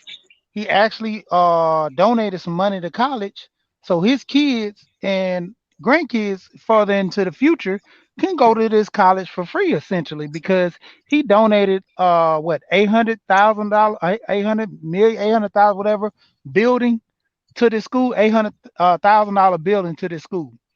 So, and he's changing his life for the better. Nobody's perfect. Everybody starts off with a rough patch, but over time, you either get the ball rolling or you right your faults and try to make things right. Now, in a sense that he wasn't a good man, his past caught up with him. Are we saying that because of his past, what made his wife get a divorce now, or because she seen an opportunity? Because we look at all the time football players, defensive linemen, all these big guys, the end of their career, their wives always divorce them. Why do the wives divorce them at the end of their career? Big as they are, not playing football no more, not doing anything, not on top, not in the limelight, they leave them. Is that a common thing for football players to say never get married until you retire? Or is that a thing to say it's because of your nature, because you was a brutal football player that didn't have control over your life, and you did so many bad things to where you were dealt this bad hand? I'm just trying to get an understanding. Okay, I think you hitting on something when you say um like your past, it actually it makes who you are. So if your past is totally focused on rap or the business sense or football or whatever have you. And so you have to look at the atmosphere in which these rappers in which these famous people are in. So there's really no time to self-develop. There's really no time to see what that woman needs. So your whole mindset is on what you're doing. Gangsta Dre. Gangsta Dre, if you think about it, I mean, like out of all of his interviews, what did he say that was inspiring to the soul? Do you think a woman can get cold where her leader can't feed her anything that is of substance? All he can give her is $1, a house, some shoes. What if she's starving for love? What if he can't get love? Because gangsters really can't love. Gangsters is gangsters. Gangsters being the opposite of love. See? Ain't that gangster love shit is like that's something that people make up to get you to chase the carrot, like you were saying. So I'm thinking if a person got all these resources and a woman still leave, it's because she's starving for love and he can't do it. And he might say this like we all do in relationships. I'm gonna do this, I'm gonna do this, I'm gonna do this, because she's telling him, hey, I need you to do this, I need you to do this. But he's not doing that. He's just talking with his lips. Because if he was doing that, then by nature, she would respond. Because women do really want love. So it took her 10 years to figure she didn't love him. Sometimes it take 20. Sometimes they be in it. Sometimes they just don't know how to get out of it. Sometimes they just trying they best to hang in there. You were giving a good cop out to someone, you giving a good cop out because at the end of the day, she married on the principle of what he had, not what he did. Because in most cases, there are a lot of women who marry drug dealers only from the principle of this guy continuous making his money and the lifestyle. Now, once that lifestyle is gone, what happens to the lady? She leaves too, because that's when she falls out of love. From what you said, from that opinion, because you got to look at it like this. Like I said, Dre dealt with that lady and she dealt with him on certain premises that she be taken care of. She gets certain things, and to the extent to where she got what she wanted, that's it. What more? He said, I marry you. So this means he was insinuating that he loved her. So she said, wow, he got money, he got fame, he got status, and this man loves me. Where's the love? I see the money. I got that. So I'm going to give you some time to see if you can conjure up some type of love, and I'll be waiting. But until then, keep on bringing this bread to the table because I know you got that. So why do you think a woman would not want the total package? If a man got money, don't you think that she wish that he can bring the other part of the game to the table, which is the love? Like, I would think that all women want that. It So she sounds gonna like it's, divorce her husband for nothing? yes, it sounds like you're promoting gold diggers because I'm put, essentially you said that he had everything but love. So you deal with this man on the premise that if one day he choose to find love, you got the perfect man. But if he don't find love, you can always leave him with the intent of least I got money out of the relationship. Because if love is a big thing, that's like going into a relationship with a person without money. If you need a person with money to provide you with things, why would you go in a relationship with somebody without money, right? That's the same thing as love. If love is not there, you can try to make love come over time, but it's not going to be there. That's like money. Money can come over time because you do more to make money. You can do into try and making love, but if someone generally doesn't have love from the jump, how easy it is to force them to give you love. If it's not there, it's not there. So, like I said, you're essentially promoting gold digging. That's saying that even if he got the money, you're essentially doing what Kevin Samuels. You're doing the same thing that Kevin Samuels. What does love got to do with it?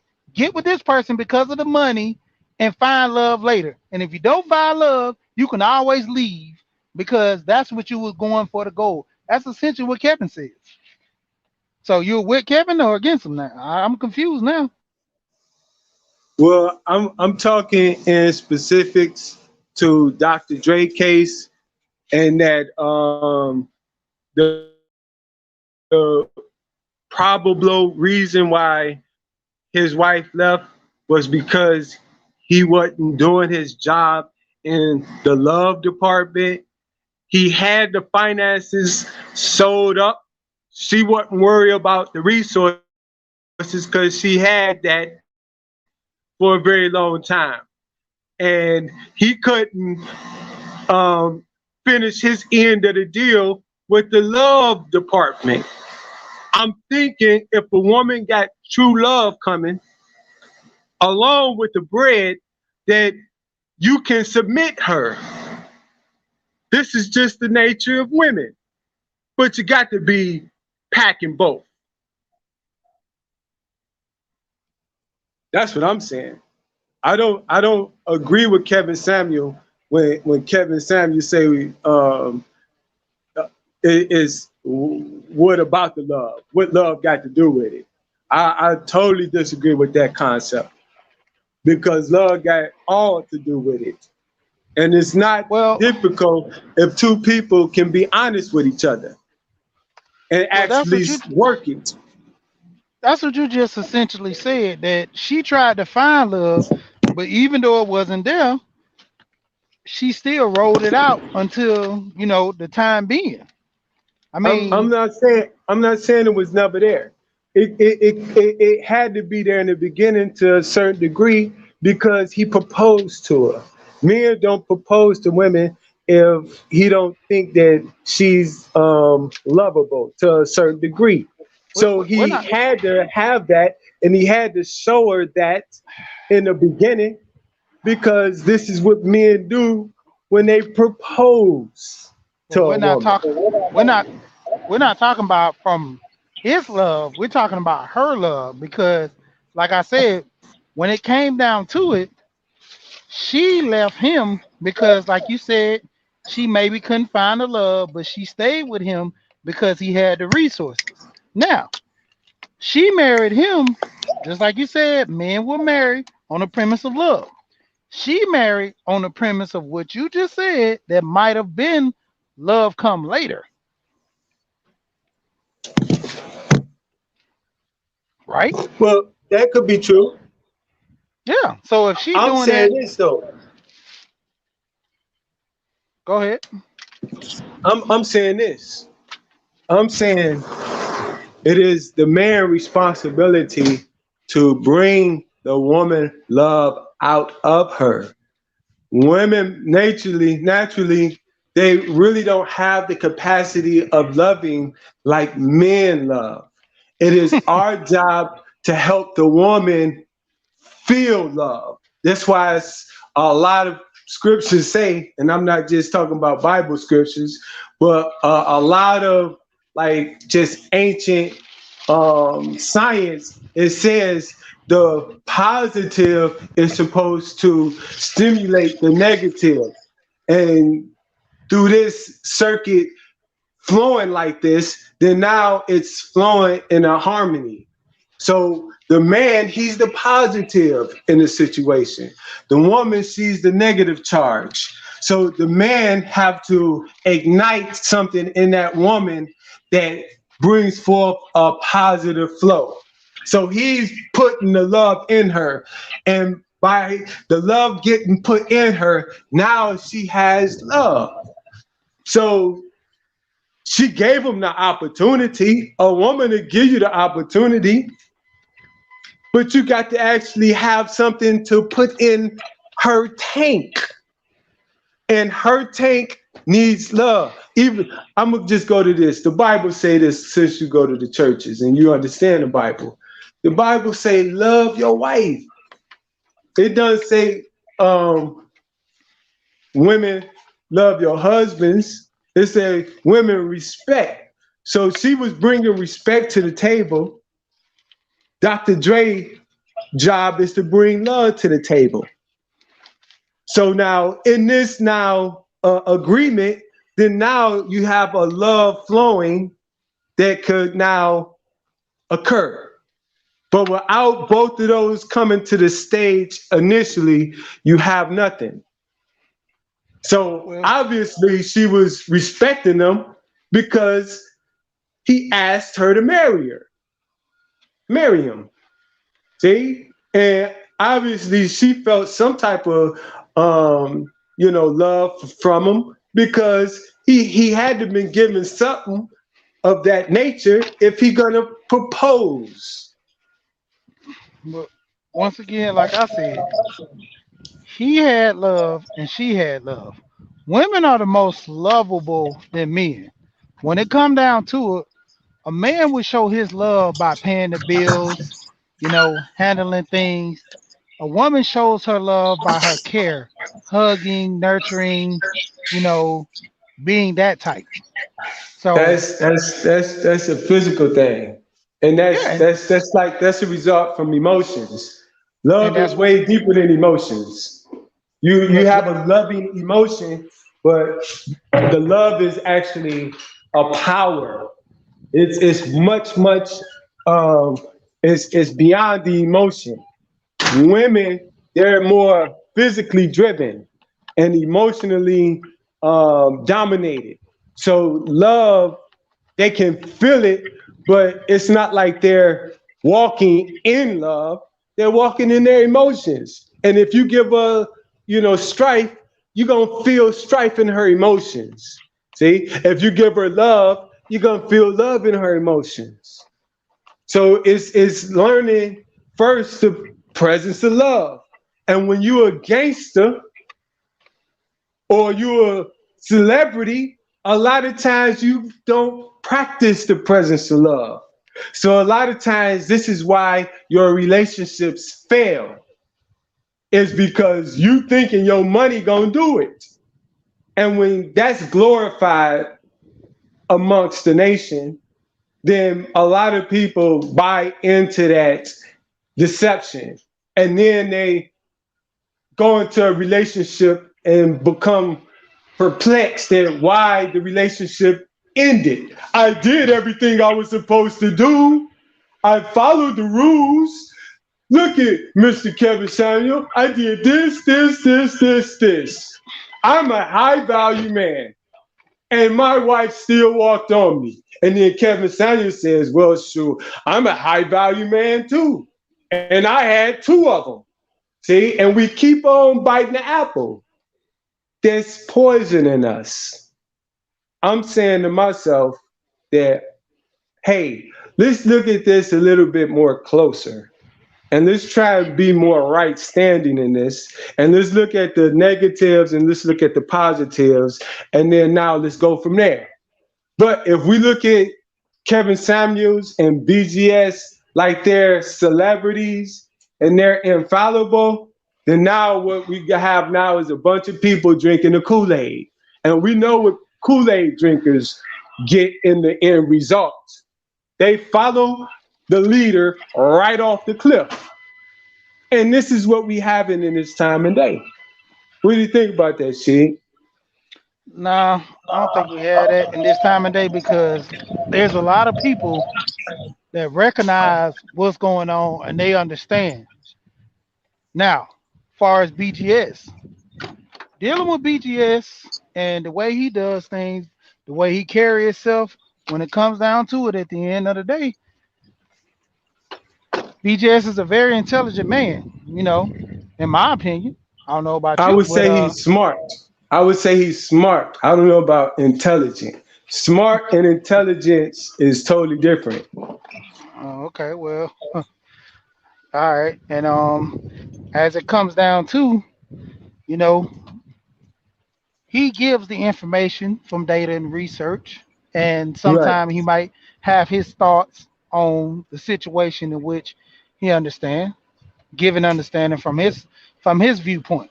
Now, Yeah, yeah, it's right. and it's up to you, like I said, with Kevin and with a lot of people too, to have an understanding of what you're dealing with and your outcome that you want out of the situation. Nothing is going to be perfect. And I always tell people there's no guarantees in marriage. If you want a guarantee, don't get married. That's the only guarantee in marriage, not getting married. See, Because and, other than, go ahead, go my ahead, bad. See, go and ahead. this is what I was gonna say about like, and you keep saying this, and I'm like, you're very true when you say you're supposed to listen with a critical ear, and you're supposed to say, okay, now let me look at this perspective and what he's putting on the table, and let me examine it, and let me see, what's actually going on. But if you're looking at it and saying, okay, this is a very intelligent person, and this person's ideas, they don't need to be examined or critiqued. They're just gold. Most people would just take what he says and then they would say, well, since he's intelligent, then, I'll just eat this up because, it's BGS. And BGS is very, very understanding of a lot of topics. So what I mean by intelligence and smart and the differentiation of them both is that BGS is not intelligent. BGS is smart. Now, the difference between the two is that smart means to use your thinking to come up with a strategy to conquer your opponent. to be in combat with. It's a win-lose situation. So I'm using my thinking capabilities to go into another domain and conquer. This is what the colonizers use. They use their smarts to outsmart you. This is their whole system is based on being smart. So this is why they promote being smart, because they know that smart, if you go look it up and do any kind of research on it, it means to go and destroy quickly. Meaning I'm going to come up with a plan that's going to give me power over you. It actually means to cause sharp, quick pain. Like you coming into the place like a ninja, just appear and boom, out with your competitor. So now intelligence now is different, because intelligent come from the intelligent designer of everything.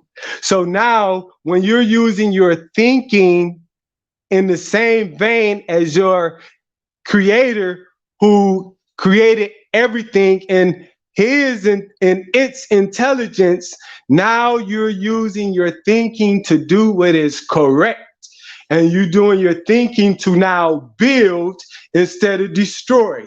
You're using your intellect and your intelligence to bring forth honor, to bring forth harmony, to bring forth solutions.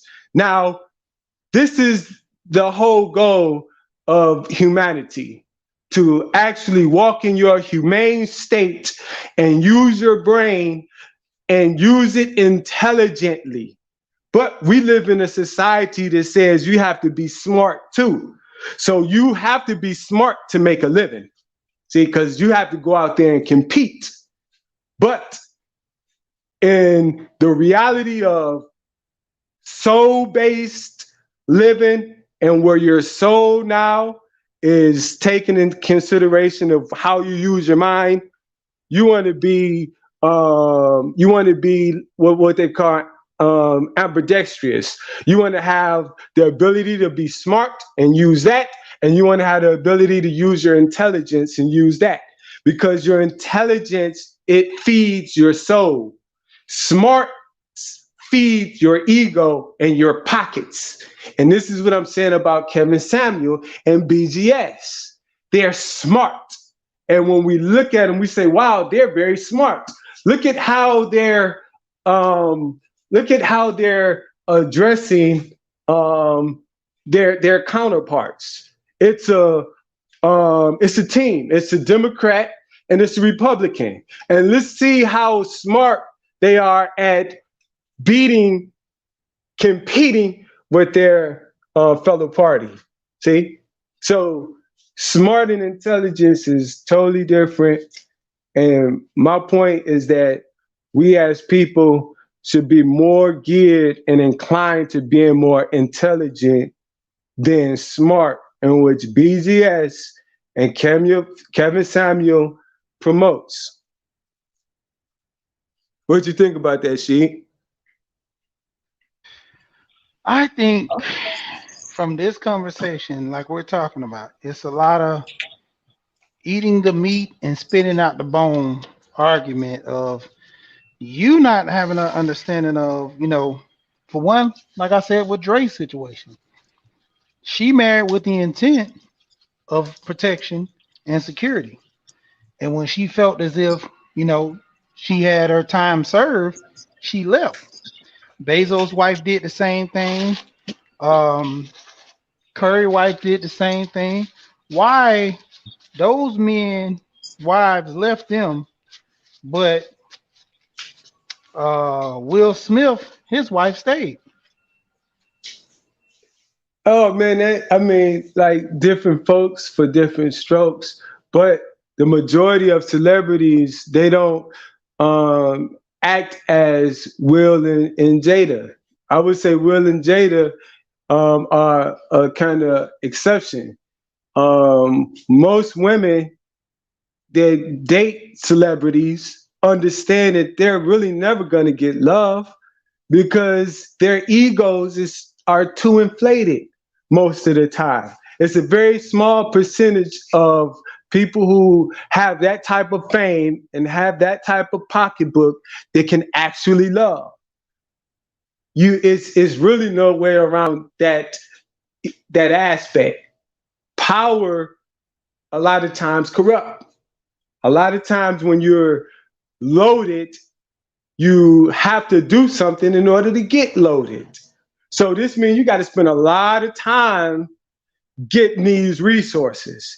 Now, all this time and energy that you spending, you're you're absorbing it. So this is no love to give.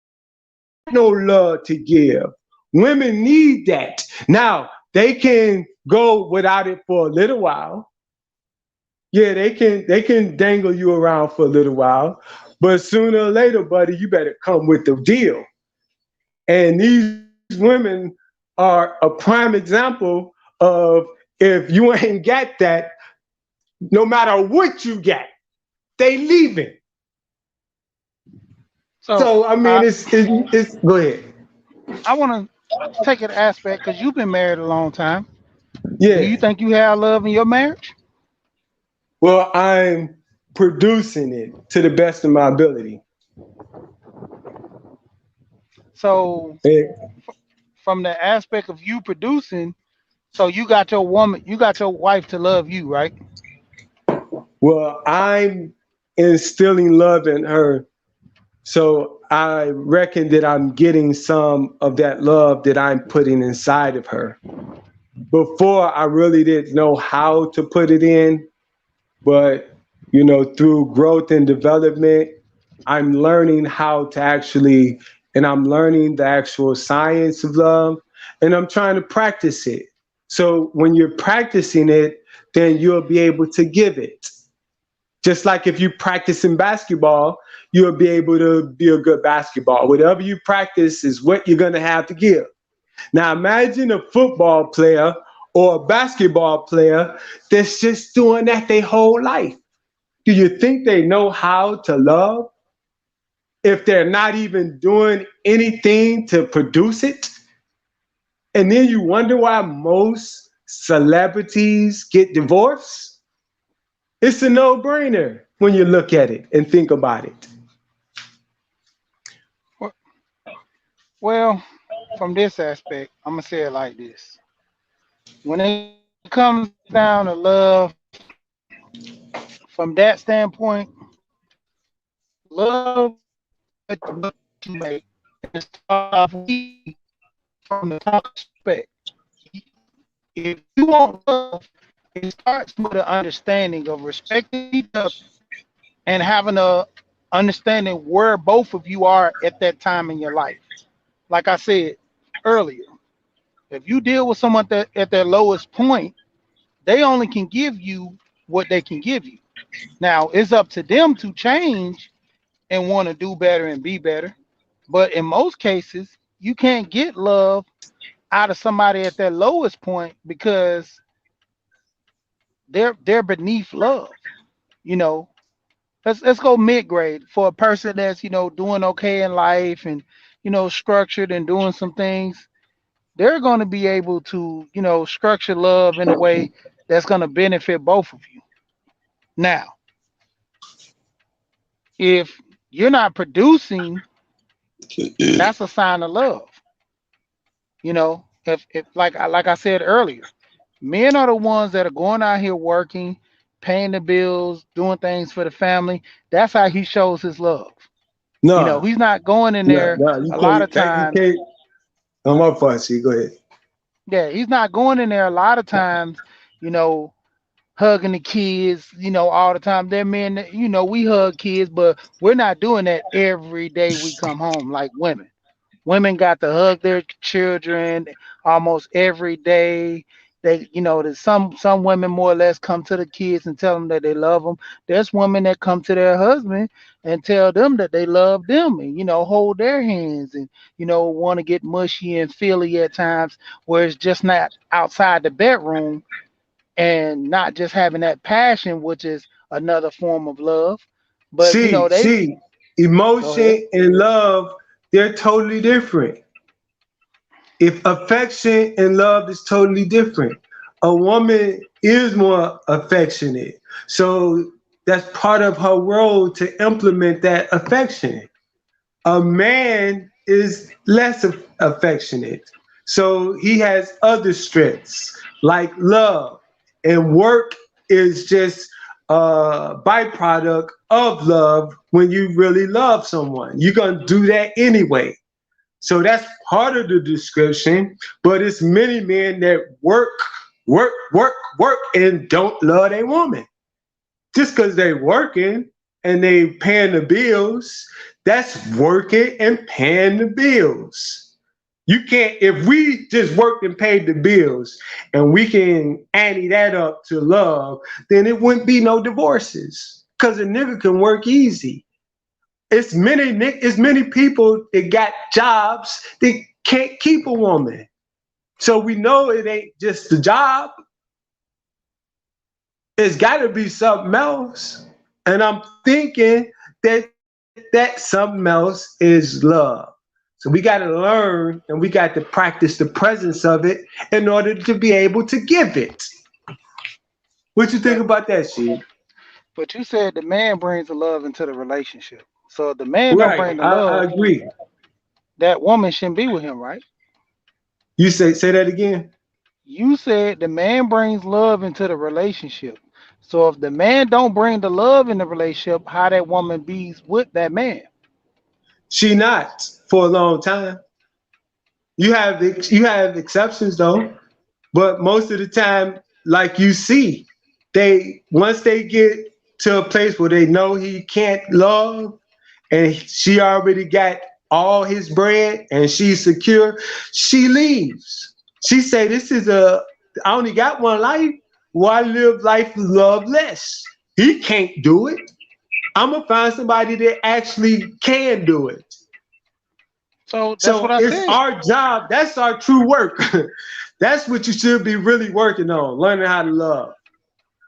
But that's what I said. You essentially saying it's okay for women to be gold diggers because men ain't gonna give you love no way. So just stay with them enough to get their money and leave. That's what you No, saying. I'm saying this.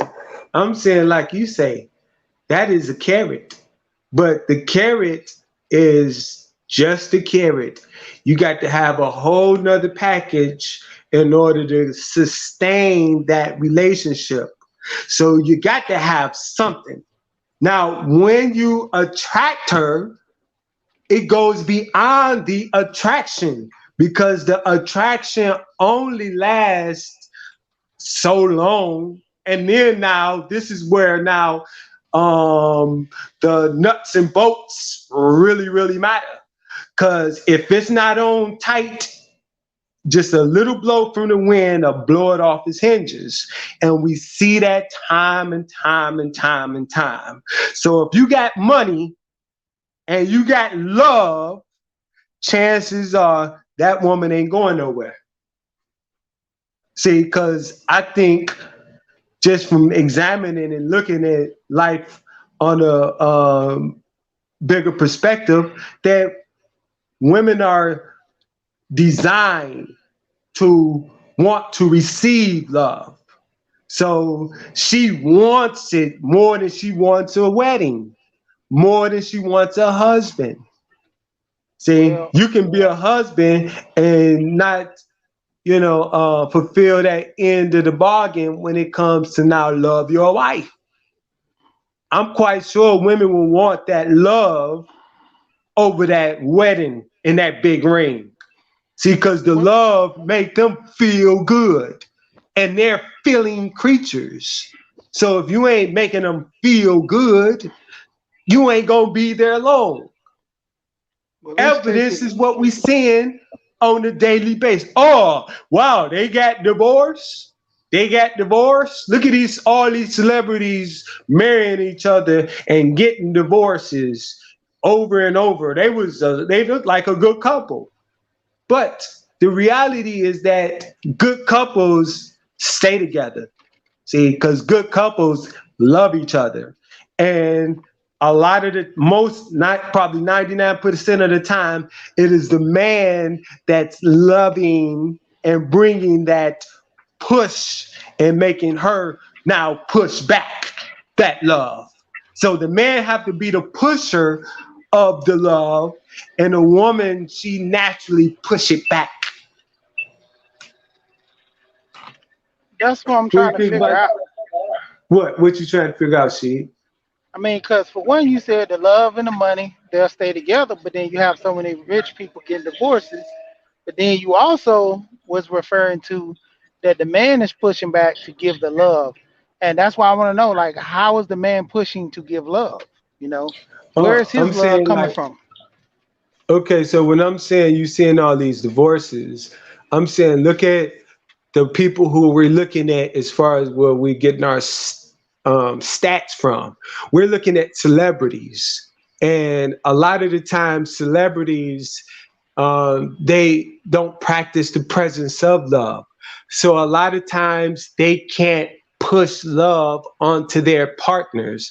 They can only push their egos and their reputation and their money and their fame. But that usually wears off when a person get down to the bottom line and biology starts to tug at them like a woman and her wanting to have a baby, they have these urges of life. So at certain points, you got to be given it.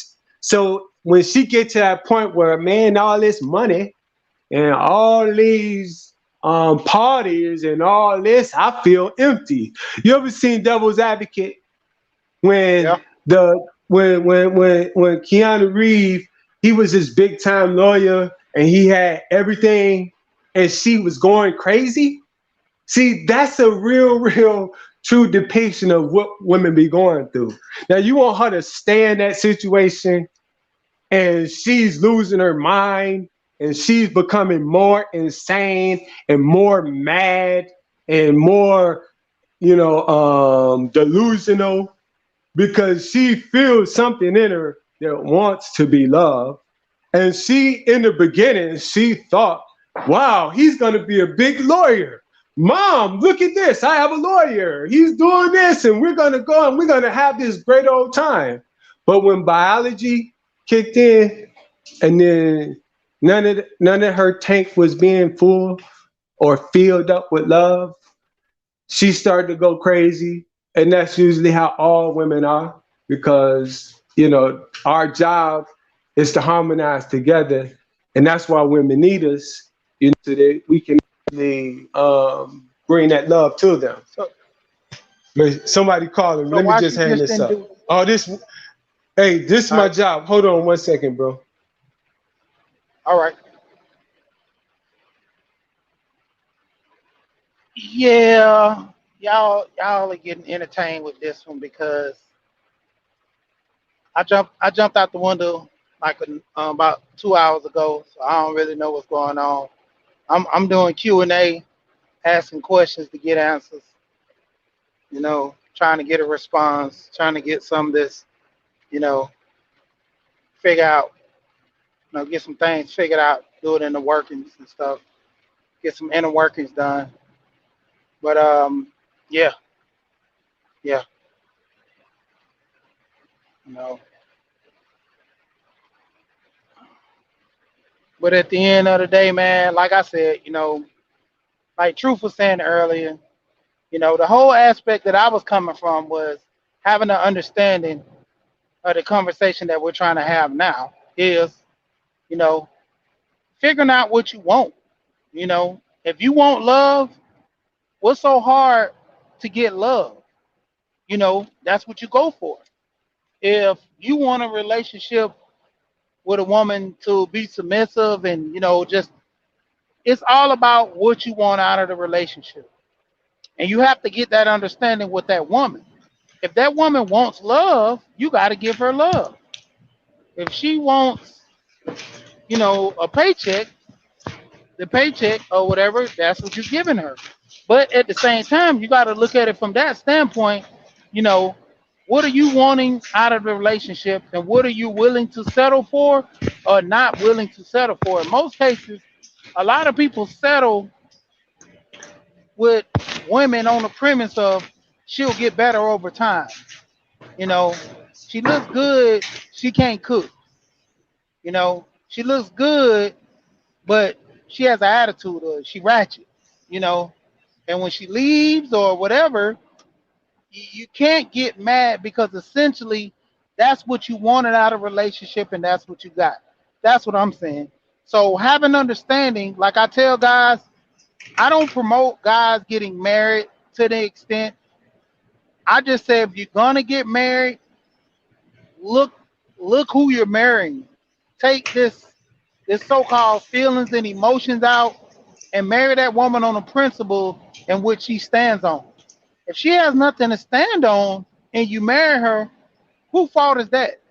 You know, I'm not gonna marry a stripper with the intent for her to change her life and be a house mom, or go into the corporate field because she's been stripping her whole life.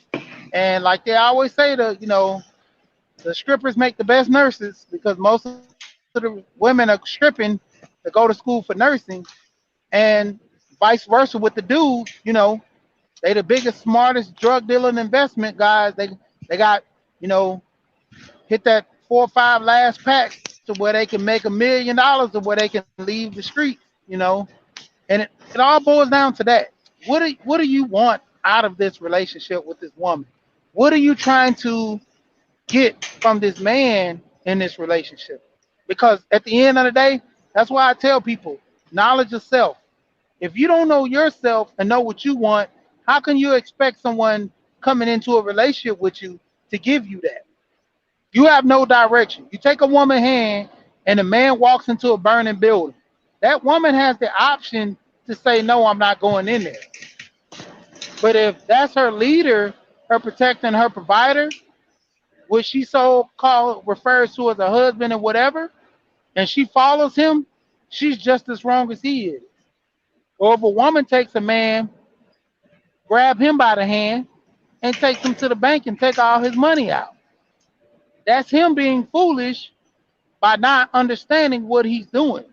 He's doing it on the premise of emotions and feelings. He's going to get what he deserves. He's going to get the emotions and feelings of heartbreak. So that's what I'm encouraging guys to make an understanding. Because when it boils down to it, men and women both have to love each other. You have the physical aspect of love, you have the general aspect of love, and at the end of the day, it comes to that. Not one man is going to walk this earth saying that he's higher than the next because you walk your own path. So in your mind, you're the highest, but in the next person's eyes, you're not. So that's why I said when referring to Kevin, it's all about what you want out of life and what you're going to get. If you settle, you just settle. In most cases, there are women who want the carrot. And if you continue wanting the carrot, that's all you're going to get, the dangle. Why You're going to paint get the the dangling of picture the carrot. of I agree wholeheartedly. What you're saying and your mission is, and I think is very noble. And if people take that message as far as what you just said, I think would fare off a lot better than what we're faring off now. But But that's the thing. That's what he's doing. See, a lot of people no, no, see I'm saying that's the whole what you thing. were Eat the doing, meat. what you just No, but I'm said. He's saying not doing that. yes, he is. What you just He said you're doing, he's not doing that. he is. See, Why, but the why, thing why, is, why, you're why you're putting the eating the head? meat. You're eating the meat and the bone versus spin. So you gotta more or less speaking cold to I guess to a certain extent to most people not understanding or just having logic. You're in control of in charge of your own life. Now, when it comes to Kevin, Kevin is not God. Kevin is not Jesus or whomever that you truly believe in. Kevin is just a man that's relaying a message as every man in the manosphere is too. We're Right. tired of getting the bad deals. We don't want to go get a high interest rate on a car loan, mortgage, or anything. That's what Kevin is basically essentially saying. And I agree most of with us in that the right there. manosphere, we get that. We get that in the manosphere to a degree. But the other people who are not, or who don't have that knowledge or understanding, you only see them the outside. You know, that's like going to a baseball game, but you're at the you're at the ticket booth trying to watch the game.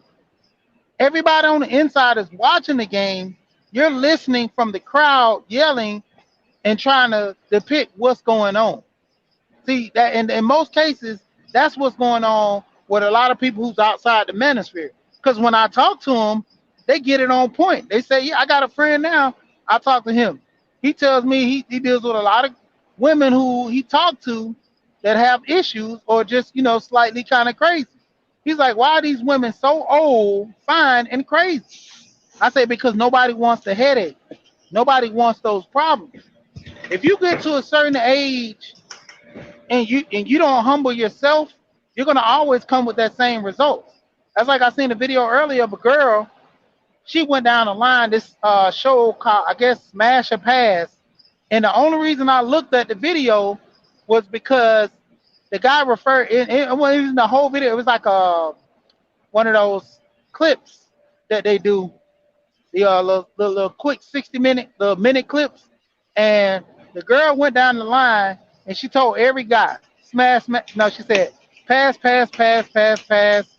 And she skipped over one guy, didn't even look at him. She didn't even say what she was going to do to him. She just went past him.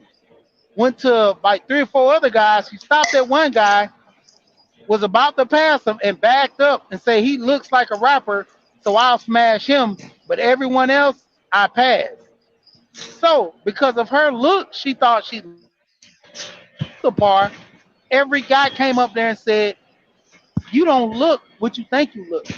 Everybody told her she'd pass, and the more guys said that they wouldn't mess with her, the more you start seeing her head tilting down the shame because she thought that she was better than what she thought she was.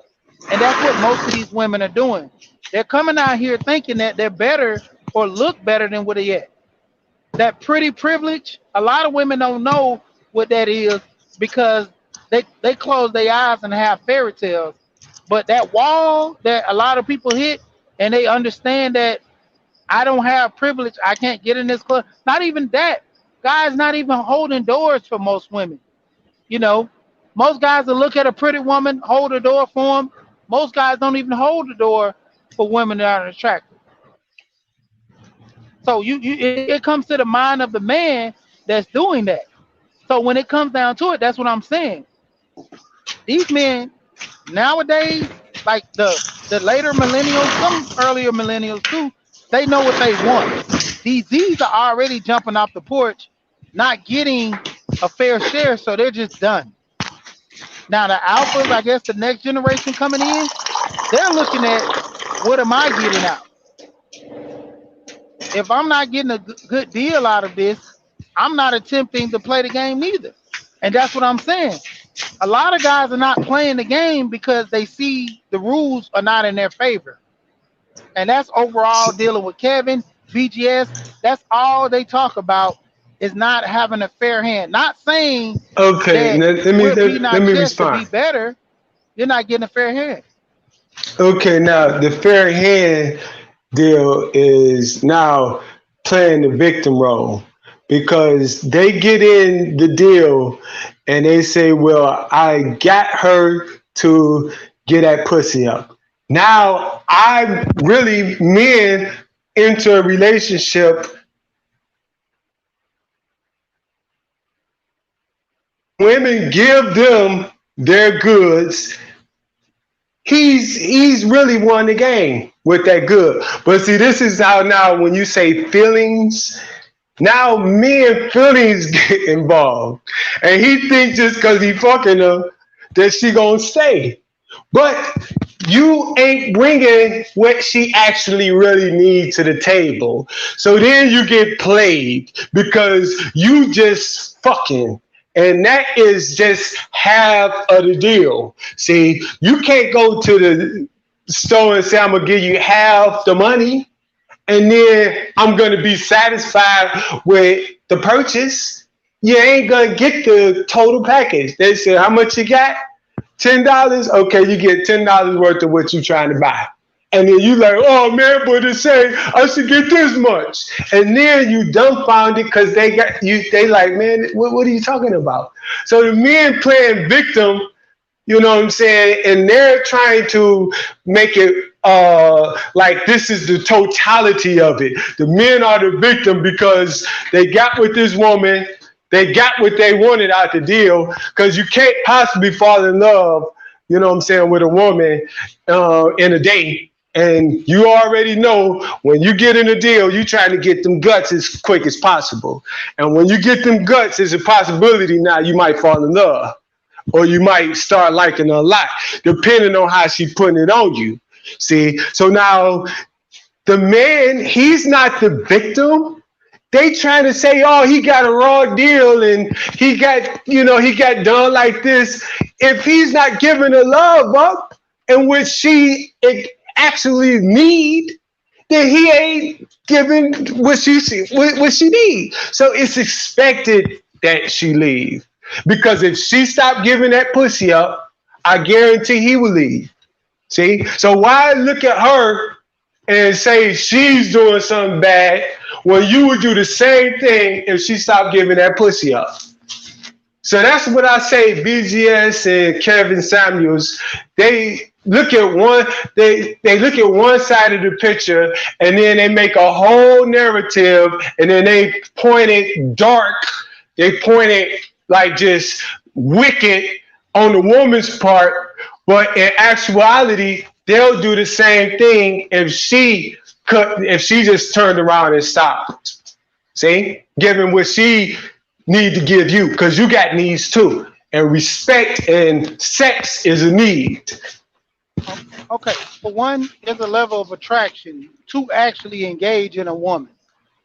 A man has to find her somewhat attractive, and a woman has to find him somewhat attractive, or something that he can provide for her in order for her to take, you know, to lead to have sex.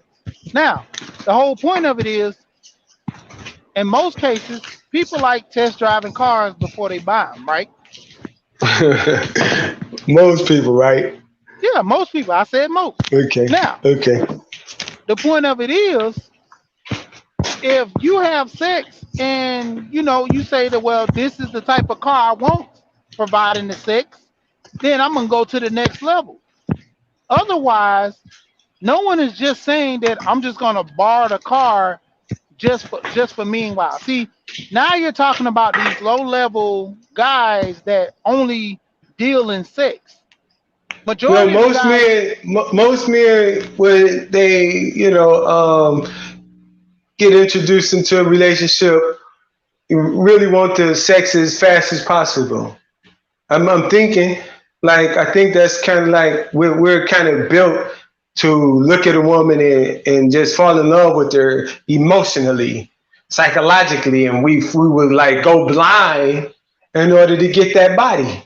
And once you get that body, it's like, oh, okay.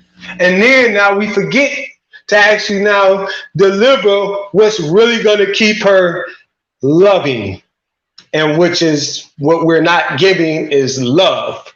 Because why? We don't know how. We don't practice it. Love is a skill. Love have to be practiced. Love have to be actually mastered. You actually have to do things in order to love. So if you're not doing these things, how you gonna give her what she needs? All right. First of all, love is just not like learning how to do karate. It's either you do or you don't. I would say it is. No, that's not true, brother. Either you do or you don't. That's all love is. Love is either you do or you don't. I wish it was that easy. You could say you wish it was that easy because it's simple. First of all, you got to understand what love is, and the only way how you understand what love is. I would say how you understand what love is when you see the product in which you're loving manifest higher manifest in a more productive sense, growing in their best. So when you have that, then you have love. See, because that's what love produces. Now, if the product in which you're saying you're giving love to is not rising to her goddess-like self, then you're not giving love. See, you're giving lips. You're giving probably some dick or some money, but that ain't gonna get it to her goddess state. For one, you giving the love as the woman only has the premise to determine what love is.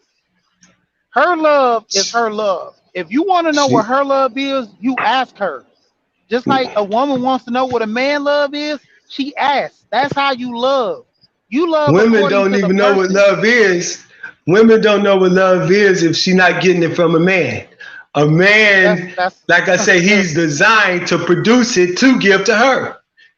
So you read the Bible, right?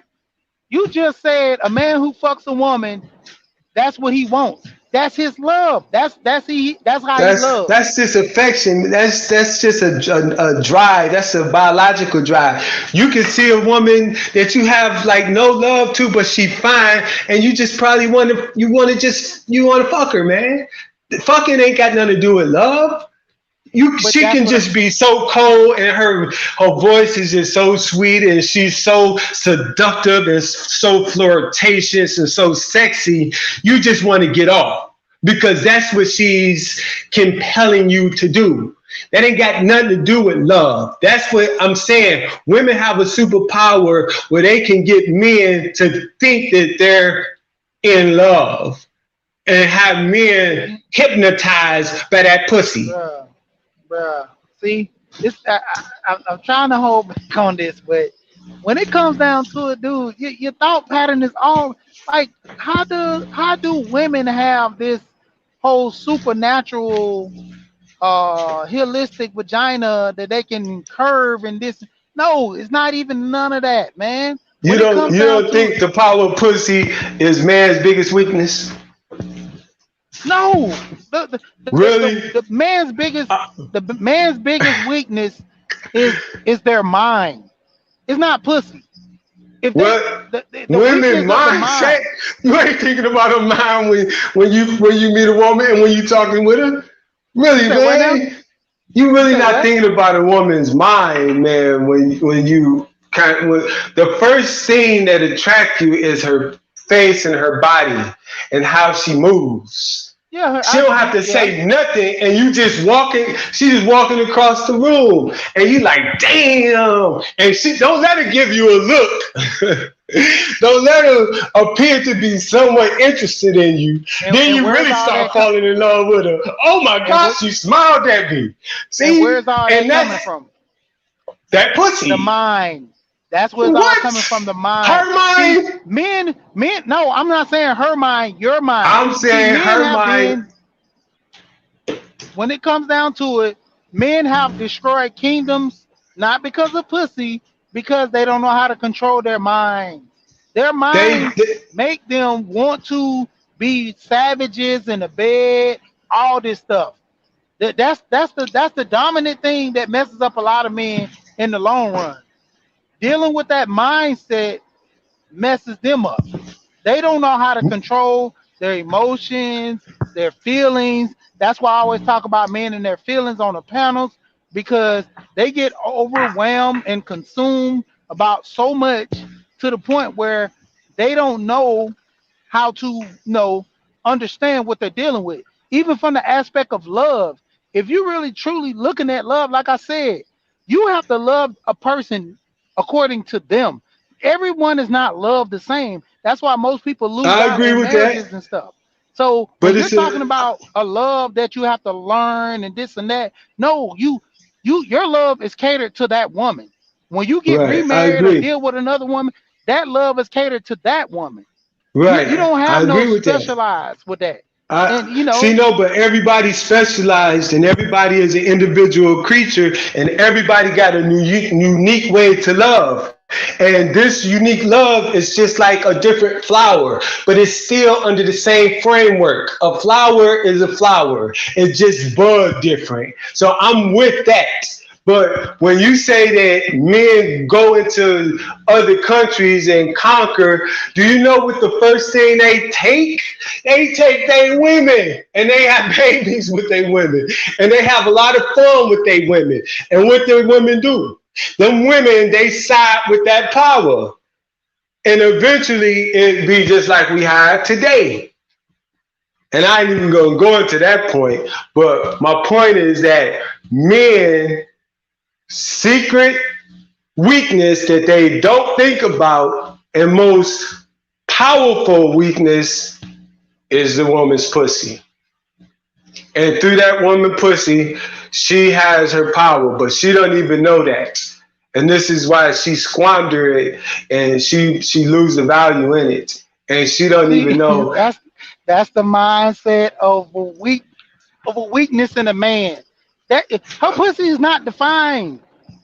I mean, that's you gotta understand that. Pussy don't Bro, define if men. you're if no, I'm not saying that. I'm saying pussy is the dessert of life. Without pussy, man, even men who single, they trying to get the pussy, man. You have very few monks. You have very few priests. You have very few people that don't go chase it because you got to chase it. Dog chase the cat.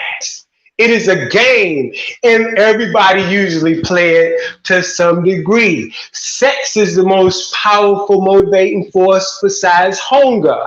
So once you get your belly filled, you got 23 more hours to now go on other biological drives. And the sex drive is very, very big on man's perspective. Just look at Friday and Saturday nights. Look at all these dating apps. Look at all these YouTube channels talking about manosphere and dating and this and that.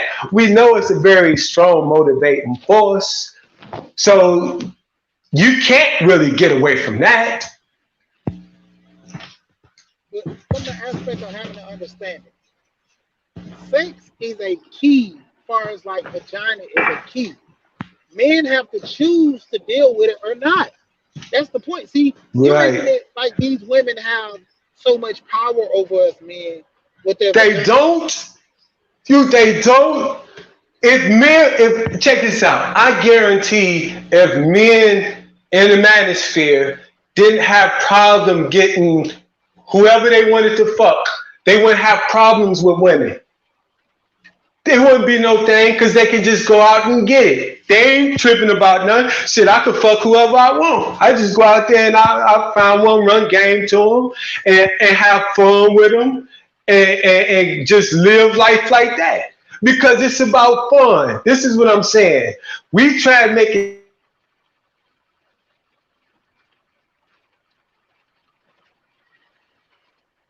You went out, so it's like you everywhere.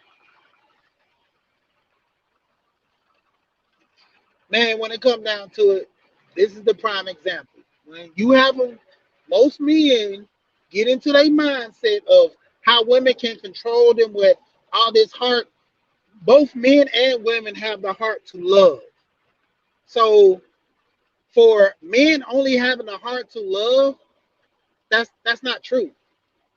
This whole esoteric neo soul thinking that producing, that's not it, man. I'm telling you, like you coming from a mindset of one way narrow. Like I'm telling you, you keep saying that BGS and Kevin, you talking the same thing, but just in a different light.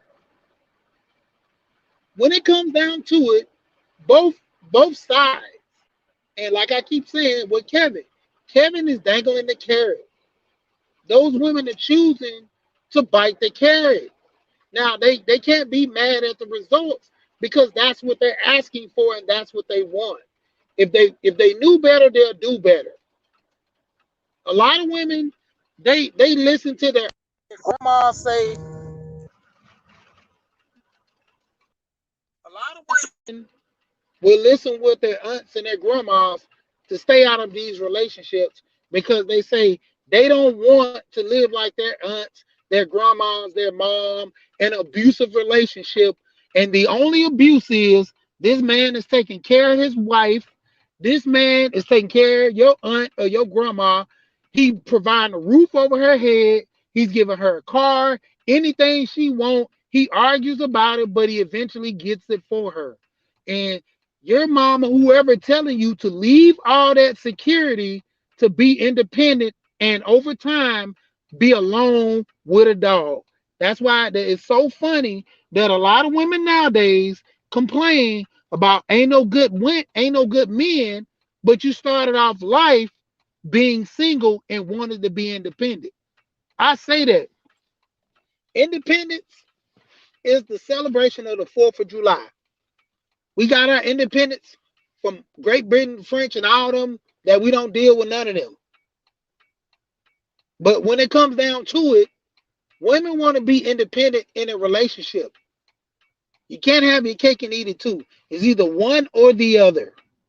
So when it comes down to it, a lot of people don't understand you're only getting out of the relationship what you put in. You know, and a woman who stays with a man for years and then over time take his money, all she doing is tricking. She's tricking. And just like I was telling Thought earlier, essentially what you're doing, you're saying that gold diggers are okay. Because when you come from that narrative, you're saying it's okay to be a gold digger. A woman can stay with a man for 10 years, and if she don't like him, she can leave and take his money. There is no way that a man, for one, should be dealing with a woman for 10, 15 years without having the aspect of her truly knowing that she loves you. There's telltale signs. You can try to force love.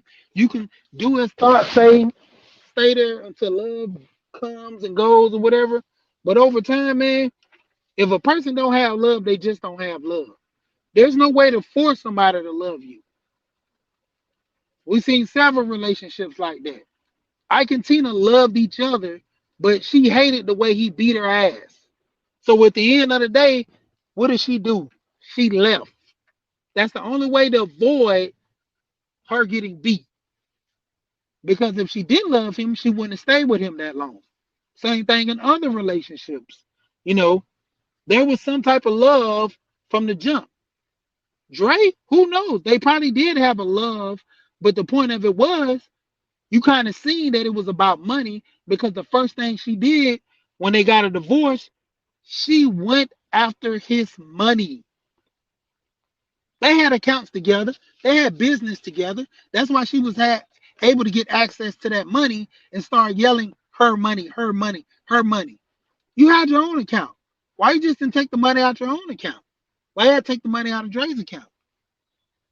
So that shows you what she was essentially going after. You know? And this whole thing that a man only loves and a woman don't love, that's bullcrap. Because if that's the case, women wouldn't marry men. And then if they would marry, they would only tell them, I'm marrying you because you got money. If you ain't got money, I'm not marrying you because that's my love. I mean, it's crazy, man. Like I said, we got guys in the manosphere, man. They think on a different plane. They consider it high level, neo, whatever. But at the end of the day, it's the do's and the don'ts in this space. You know, you have to understand picking a side. Whatever side you pick, you gotta be willing to take everything that come with it. And that's what a lot of people not understand. You gotta take admission for your own faults. If you dealt with people in that wrong mindset, you did that. You made a mistake. You dealt with that woman on the premise of not even having a good relationship, but with what she can do for you. So you got to take everything that comes with that relationship.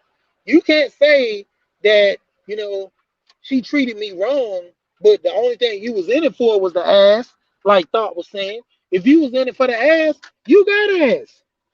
So you can't be mad when she play you because you got what you wanted. You got to ask. Now, when it comes down to it, over time, you know, you got to be understanding what are you getting out of the deal and be comfortable with it. Because most 9 times out of 10, you're gonna take a loss, depending on the situation, the things at hand. You're gonna take a loss. What loss are you willing to take? That's in most cases. What is the biggest or the smallest or whatever loss are you willing to take? Because that's what I keep trying to get guys to understand. I'm not promoting guys to get married. If you don't want to get married, by all means, stay by yourself. Have 10, 20 girlfriends. That's up to you. That's your life. I'm just telling you, if you're going to get married or if you're going to have a girlfriend, make the right decisions. Because having this friend mindset into marriage will lead you into total chaos if you don't know what you're doing. There's a mindset that you can have as being a friend in a relationship, and it can be good. It won't be toxic, but it all depends on your level in which you call. Because, like I said, at the end of the day, when you're getting married, you marry that woman from the mindset of you love me, I love you. What is love for you? So I can give you that love. Just as if you want love from her, you tell her what love is, so she'll give you that love. All this she don't know what love is, then why are you marrying her? If he don't know what love is, why are you marrying him?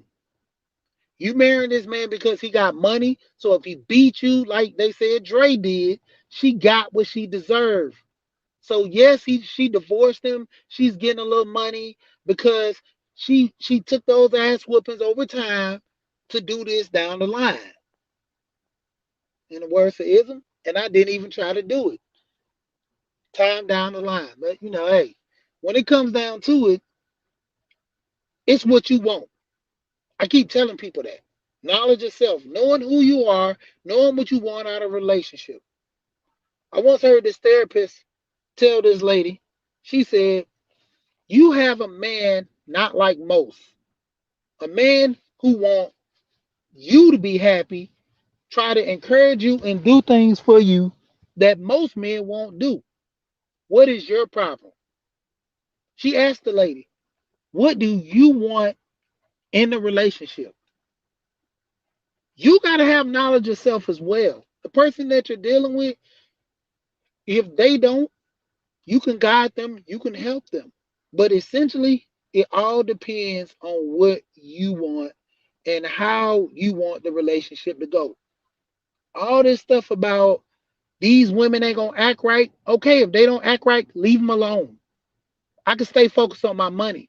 I don't have to confess my love to a woman that don't respect me or don't love me. I'll move on. I take door number two. Why am I gonna sit here and force love and force this and that on a woman that don't want to do that? That's what these men are having the issue. They're trying to force love on the women that don't want to be loved. And in most cases, like I'm saying, you're getting what you deserve. If you really want a good relationship, you establish that from the jump. You build that with that woman. You talk with that woman. You have an understanding. If she want to be happy, she wants to be happy because you're making her happy, and vice versa. If that woman wants to be with that man, she's gonna make that man happy. They're gonna have an understanding. We're in this relationship together. There's not no I in team. That whole Lee, what's the name? Leroy, the football commercial back in the '90s, or the early 2000s and the '90s. Ain't no I in team, Leroy. He said ain't no we neither, but it's a me in team. And the whole point of it is, if you're in a relationship with someone, you're establishing yourself. A lot of people have this whole thing that you don't want a partnership, but essentially, when you're married, you need someone to have your back. My wife is second in command. When we talk with the kids, I tell the kids, this is the United States of Rashid. This is his domain, his property. If first line of defense fails, then that's when the wife comes in. Mrs. She, we here. And she owns command. Up under that, there's no one else. The kids don't pull rank. They have no rank. That's what I've established in my house. You know, when something goes down, she's going to be there. Because we have an understanding we're working with each other. I'm not mean to my wife. A lot of times I come off kind of harsh to her, but it's only out of love. If she don't like it, oh well. If she wants to get a divorce, oh well. And she's in the chat, she's listening. But at the point of it is, that doesn't deter me from being a man. I still have to be a man whether I'm married or not. I'm still have to be a man whether I'm a father or not. I still have to work and produce for myself, or if I'm married, produce for my family. So at the end of the day, that's what I'm always saying in this space. Focus on getting your money. The relationship, if it's there, it's there. If it's not, then what are you going to do? Force it? You're going to push a square into a round circle. That's what you're doing. Tell me how that's going to work out for you. Because at the end of the day, you got to have an understanding what you want out of life. And I keep focusing on that. I don't work hard for my wife. I don't work hard for my kids. I work hard for myself. And in return, they reap the benefits of it. I want nice stuff. So by me wanting nice stuff, guess what? I got to go and get it. I can't depend on my wife to go buy me a nice truck or some tools or something. She can give me a gift card, some money or something like that. But in the end, it's up to me to go and get what I want. It's up to me to go and provide for my family that I love. And if I love my wife, I'm going to see what type of love she needs and wants, and I'm going to give her that, and I expect the same. If that love is not there, then we got to have the talk. Because that's the first rule of thumb. When things are changing, you stay up on game. When the relationship is not going right, you have an understanding. What's the problem? Work on fixing it. If it can't get fixed, guess what? There's options. Divorce might not be the option. It might be the option of going to therapy. It might be the option of, getting counseling and, being around elders that can actually help you through this. Because in most cases, you have older people that are your best counselors. They're counseling you in the right direction because they're living through it, or they live through it and they don't want to see you make the same mistakes they did.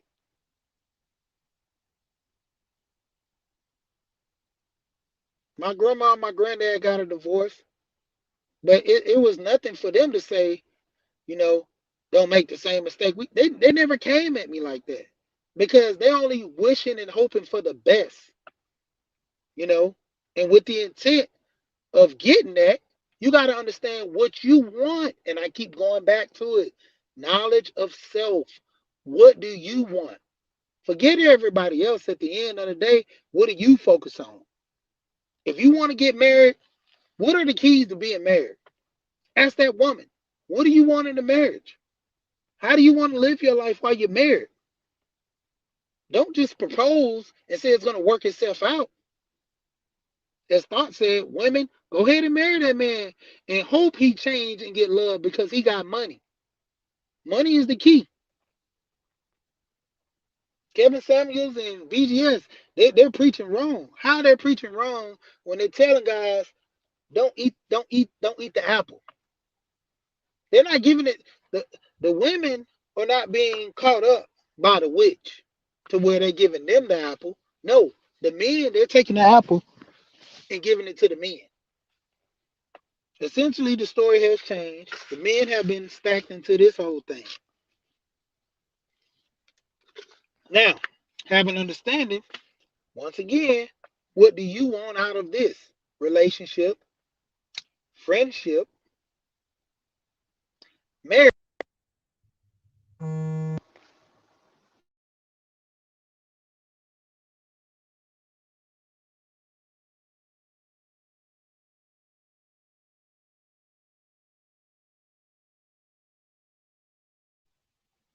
Because at the end of the day, I keep trying to let people understand, let them know what is your ultimate goal in this.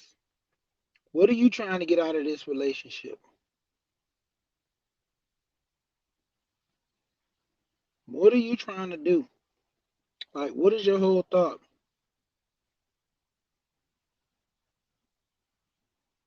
You know, in the end, what is your ultimate goal when you want to get married? Because a man can marry anyone. All it takes is him to go get that ring.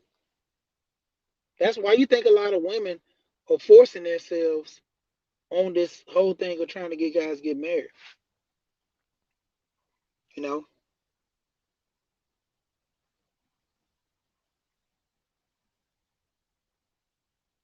know, when it comes down to it, that's like the biggest thing. A lot of people don't understand that. Why you think men are getting proposed to? It's not that the men are taking too long.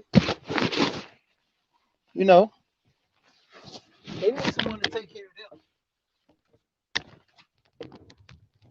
What's the best way to get someone to take care of you? You put yourself in position. You don't let them determine the time and all this and this and that. You put yourself in position to be married. The person who puts themselves in that position, they make the rule. They make that rule. That's why so many women are trying to marry these guys.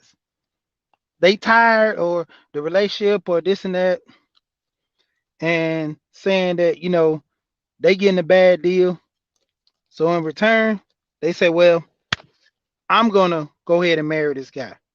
He's taking too long." Why is he taking too long? What reason for a man to not want to marry a woman? What deal? What deals it in for him to marry that woman? So that's what I say. When it comes down to it, men gotta understand what they want. All this stuff that we've been talking about earlier, man, it's more like a headache because at the end of the day, it's just plain and simple. If you love somebody, you just love them. That's the end. You know, if you love them, you love them. If you don't, you don't. There's no in betweens and all this stuff. When it come down to it, there's a lot of women that want to get married for protection. They want somebody to take care of them. If they're not seeing the benefit, they're not going to get married. Just like the women who are seeing the benefit, whether they don't love them or not, they see the money, they're going to marry. And that's what I told you about Dre's wife. Essentially, Thought was just saying it. She was a gold digger, and he said it was okay. From his standpoint, he said it wasn't. But my thing is this: you said let that woman marry that man, stay with that man, and over time she gonna find love. And if she can't find it, it's okay if she leaves. Essentially, you said that over time, if that man don't give her what she wants, leave. But the whole point of it is, why accept the ring if there's no love there? That's what I'm saying to men. Don't get married if there's no love there. That's why I always keep saying about marriage. I don't force guys into get married. I just say pick right. I don't force guys into get married to hold, this woman, that woman. You marry a woman that's good for you. I don't care what she is or who she is. You like who like you. If she don't like you, why are you dealing with her? That's what I don't understand. Most guys, man, she never really loved me. So if you really knew that, why did you marry her? Why did you stay with her? If she never really loved, man, she was at what point could you say that the love wasn't there? And if so, why'd you stay in it? I was been supposed to jumped off, man, but yeah, having this conversation with the yeah, yep, yeah, cause I really supposed to been going over to my boy's channel, and I ain't even get a notification from him. That's crazy. And I seen he was live. And shout out to LAR Movement. LAR Movement. This guy be killing with the videos, man. I'm gonna do like some follow ups to a couple of his titles, man. I'm gonna have to do some live streams because he be hitting, man. He talked about the issue with women dealing with relationships, man. Like, dude, that's crazy, man. I'm gonna have to do some follow ups to them videos, man, because them was some bangers, man. You know, at what point did you knew you messed up in relationships? That's a banger right there, man. Women out here, foodies chasing men to take them out on dates, but don't really love them. You know, at the table, on the phone, while they on the date, got this guy buying all this food, and you go eat a salad. Don't even eat the whole salad, eat half of a salad. But he done bought you a lobster dinner, some salmon, some asparagus, and a salad, you know. But then you go, even with the bread, they bring out the bread. But then you'll take all that, take it home, and you eat on it for a couple of days. But this man who bought all this stuff, you're like, okay, so I bought all this for you to go home. This the date. Okay, I see it. And I paid for it? Oh, okay, okay, okay. Then you wonder why men don't want to go on dates with women no more. That's what I say. Take time, get to know a woman. Don't just say, hey, babe, I'm going to take you out. No, go for the 2 weeks. Back in the day, dudes would talk on the phone with a woman. Guys are so quick to show what they got to a woman and then get discouraged when a woman only wants to spend your money. Shout out to my dude was on the panel. I ain't gonna say his name, but he said the woman seen his bank account when he was flexing to his boys, and he got mad when she asked him to put some on her rent. What's the old saying? You see a duck, you try a duck. Not calling him a duck, but he was acting like a duck. You showed your hand and she pulled your card. Now, can he be mad at that? Yeah, he can be mad at that. But is it her fault for him doing that? Nope. That is his fault. He should have never did that from the jump, and she would have never did what she did. Nah, you clear. There you go, Pete. Yeah, man. Might be lurking. Better watch yourself though. But yeah. When it come down to it, figure out what you want. I keep saying this to guys a lot, man. Knowledge yourself. Know what you want out of the relationship. Stop sitting here listening to YouTube. I told Roger when I was on his channel, you know, who my idols are in life? My coach. My dad was my biggest idol because of all the stuff that people told me. God spoke 7 different languages. You know, I remember drinking little corners of shot. My dad, I was about 3 or so when he died. But the point that everybody told me all this stuff about him, I knew I had shoes to fill. My coaches from high school, great guys. One of my uncles, my oldest uncle that passed, I actually was over his funeral. Great guy. Those were my idols. I can physically touch them, call them, reach out. I can call all these guys that's not passed. I can reach out to these people right now, ask for advice, get some understanding. Shout out to Gold P. That's another one of my idols, man. Still sharp as steel. We talk.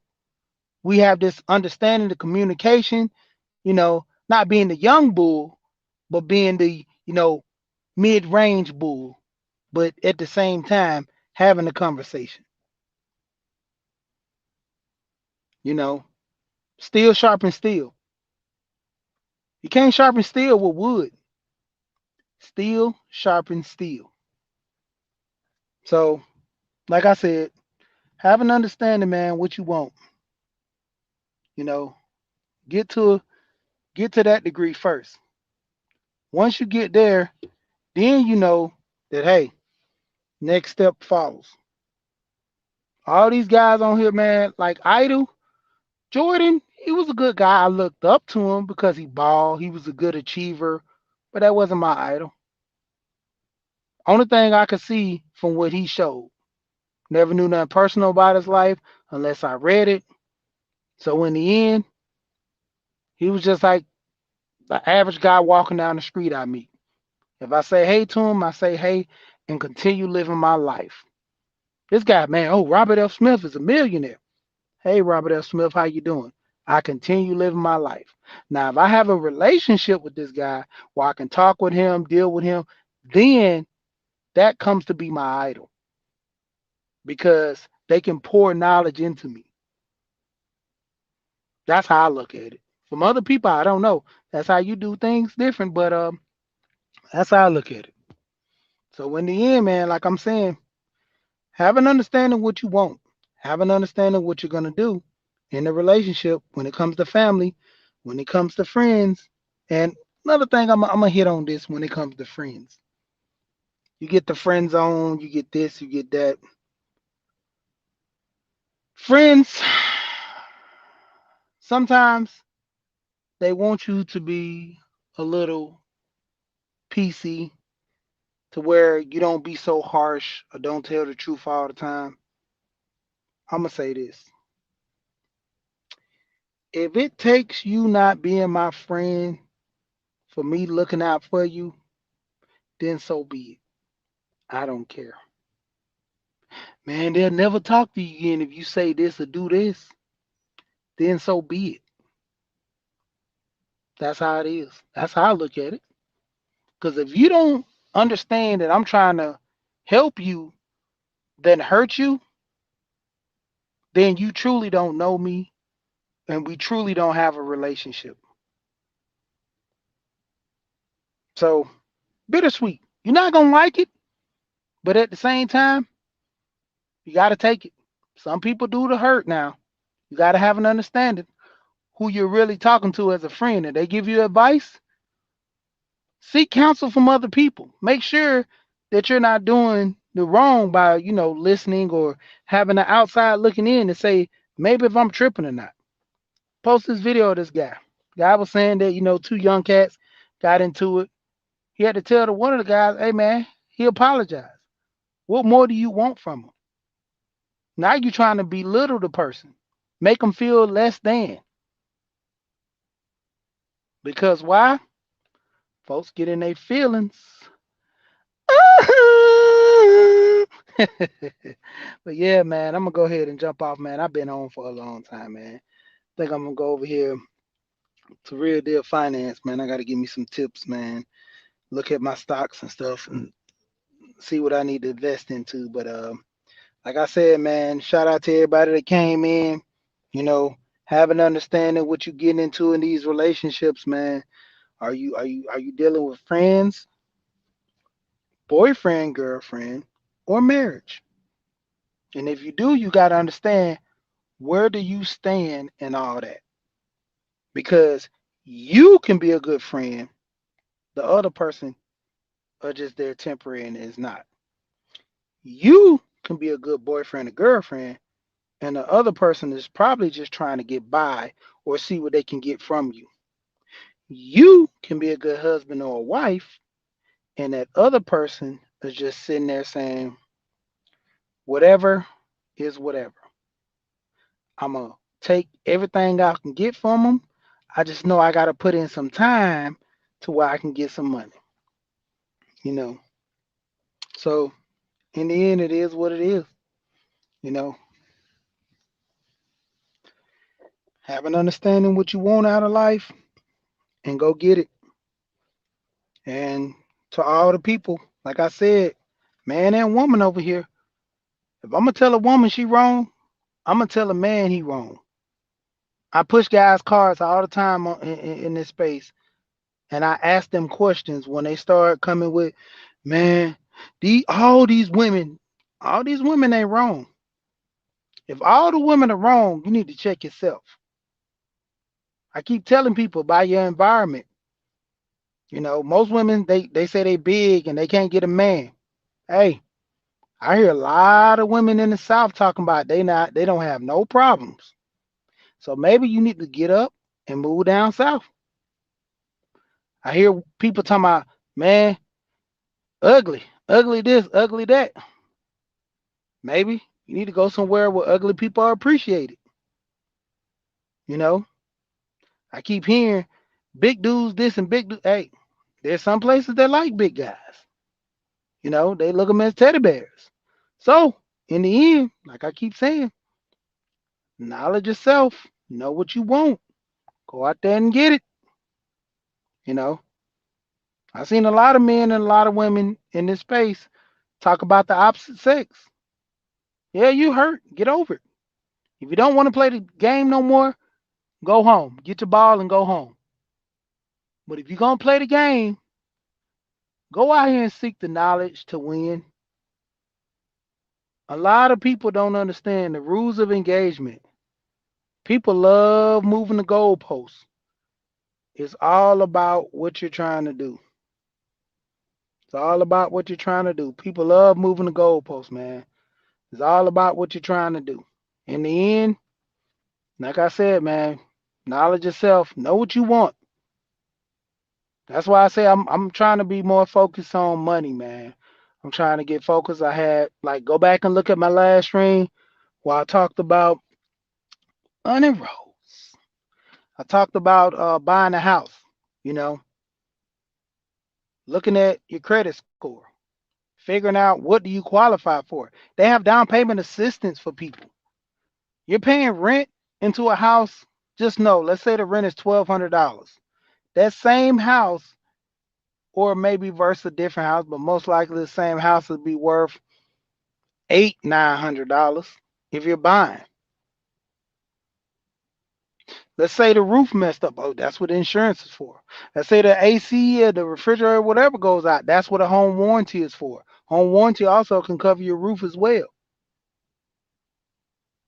So have an understanding.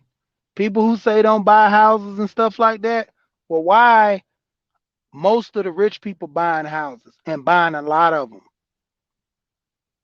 Because I once heard a man said, at the end of the day, they can make everything, but they can't make no more land, which they have already did in Dubai. That's a funny thing. But as far as a land mass, uh-uh. I'm finna go ahead and jump off. But like always, people, we here, we gone. I'll let you.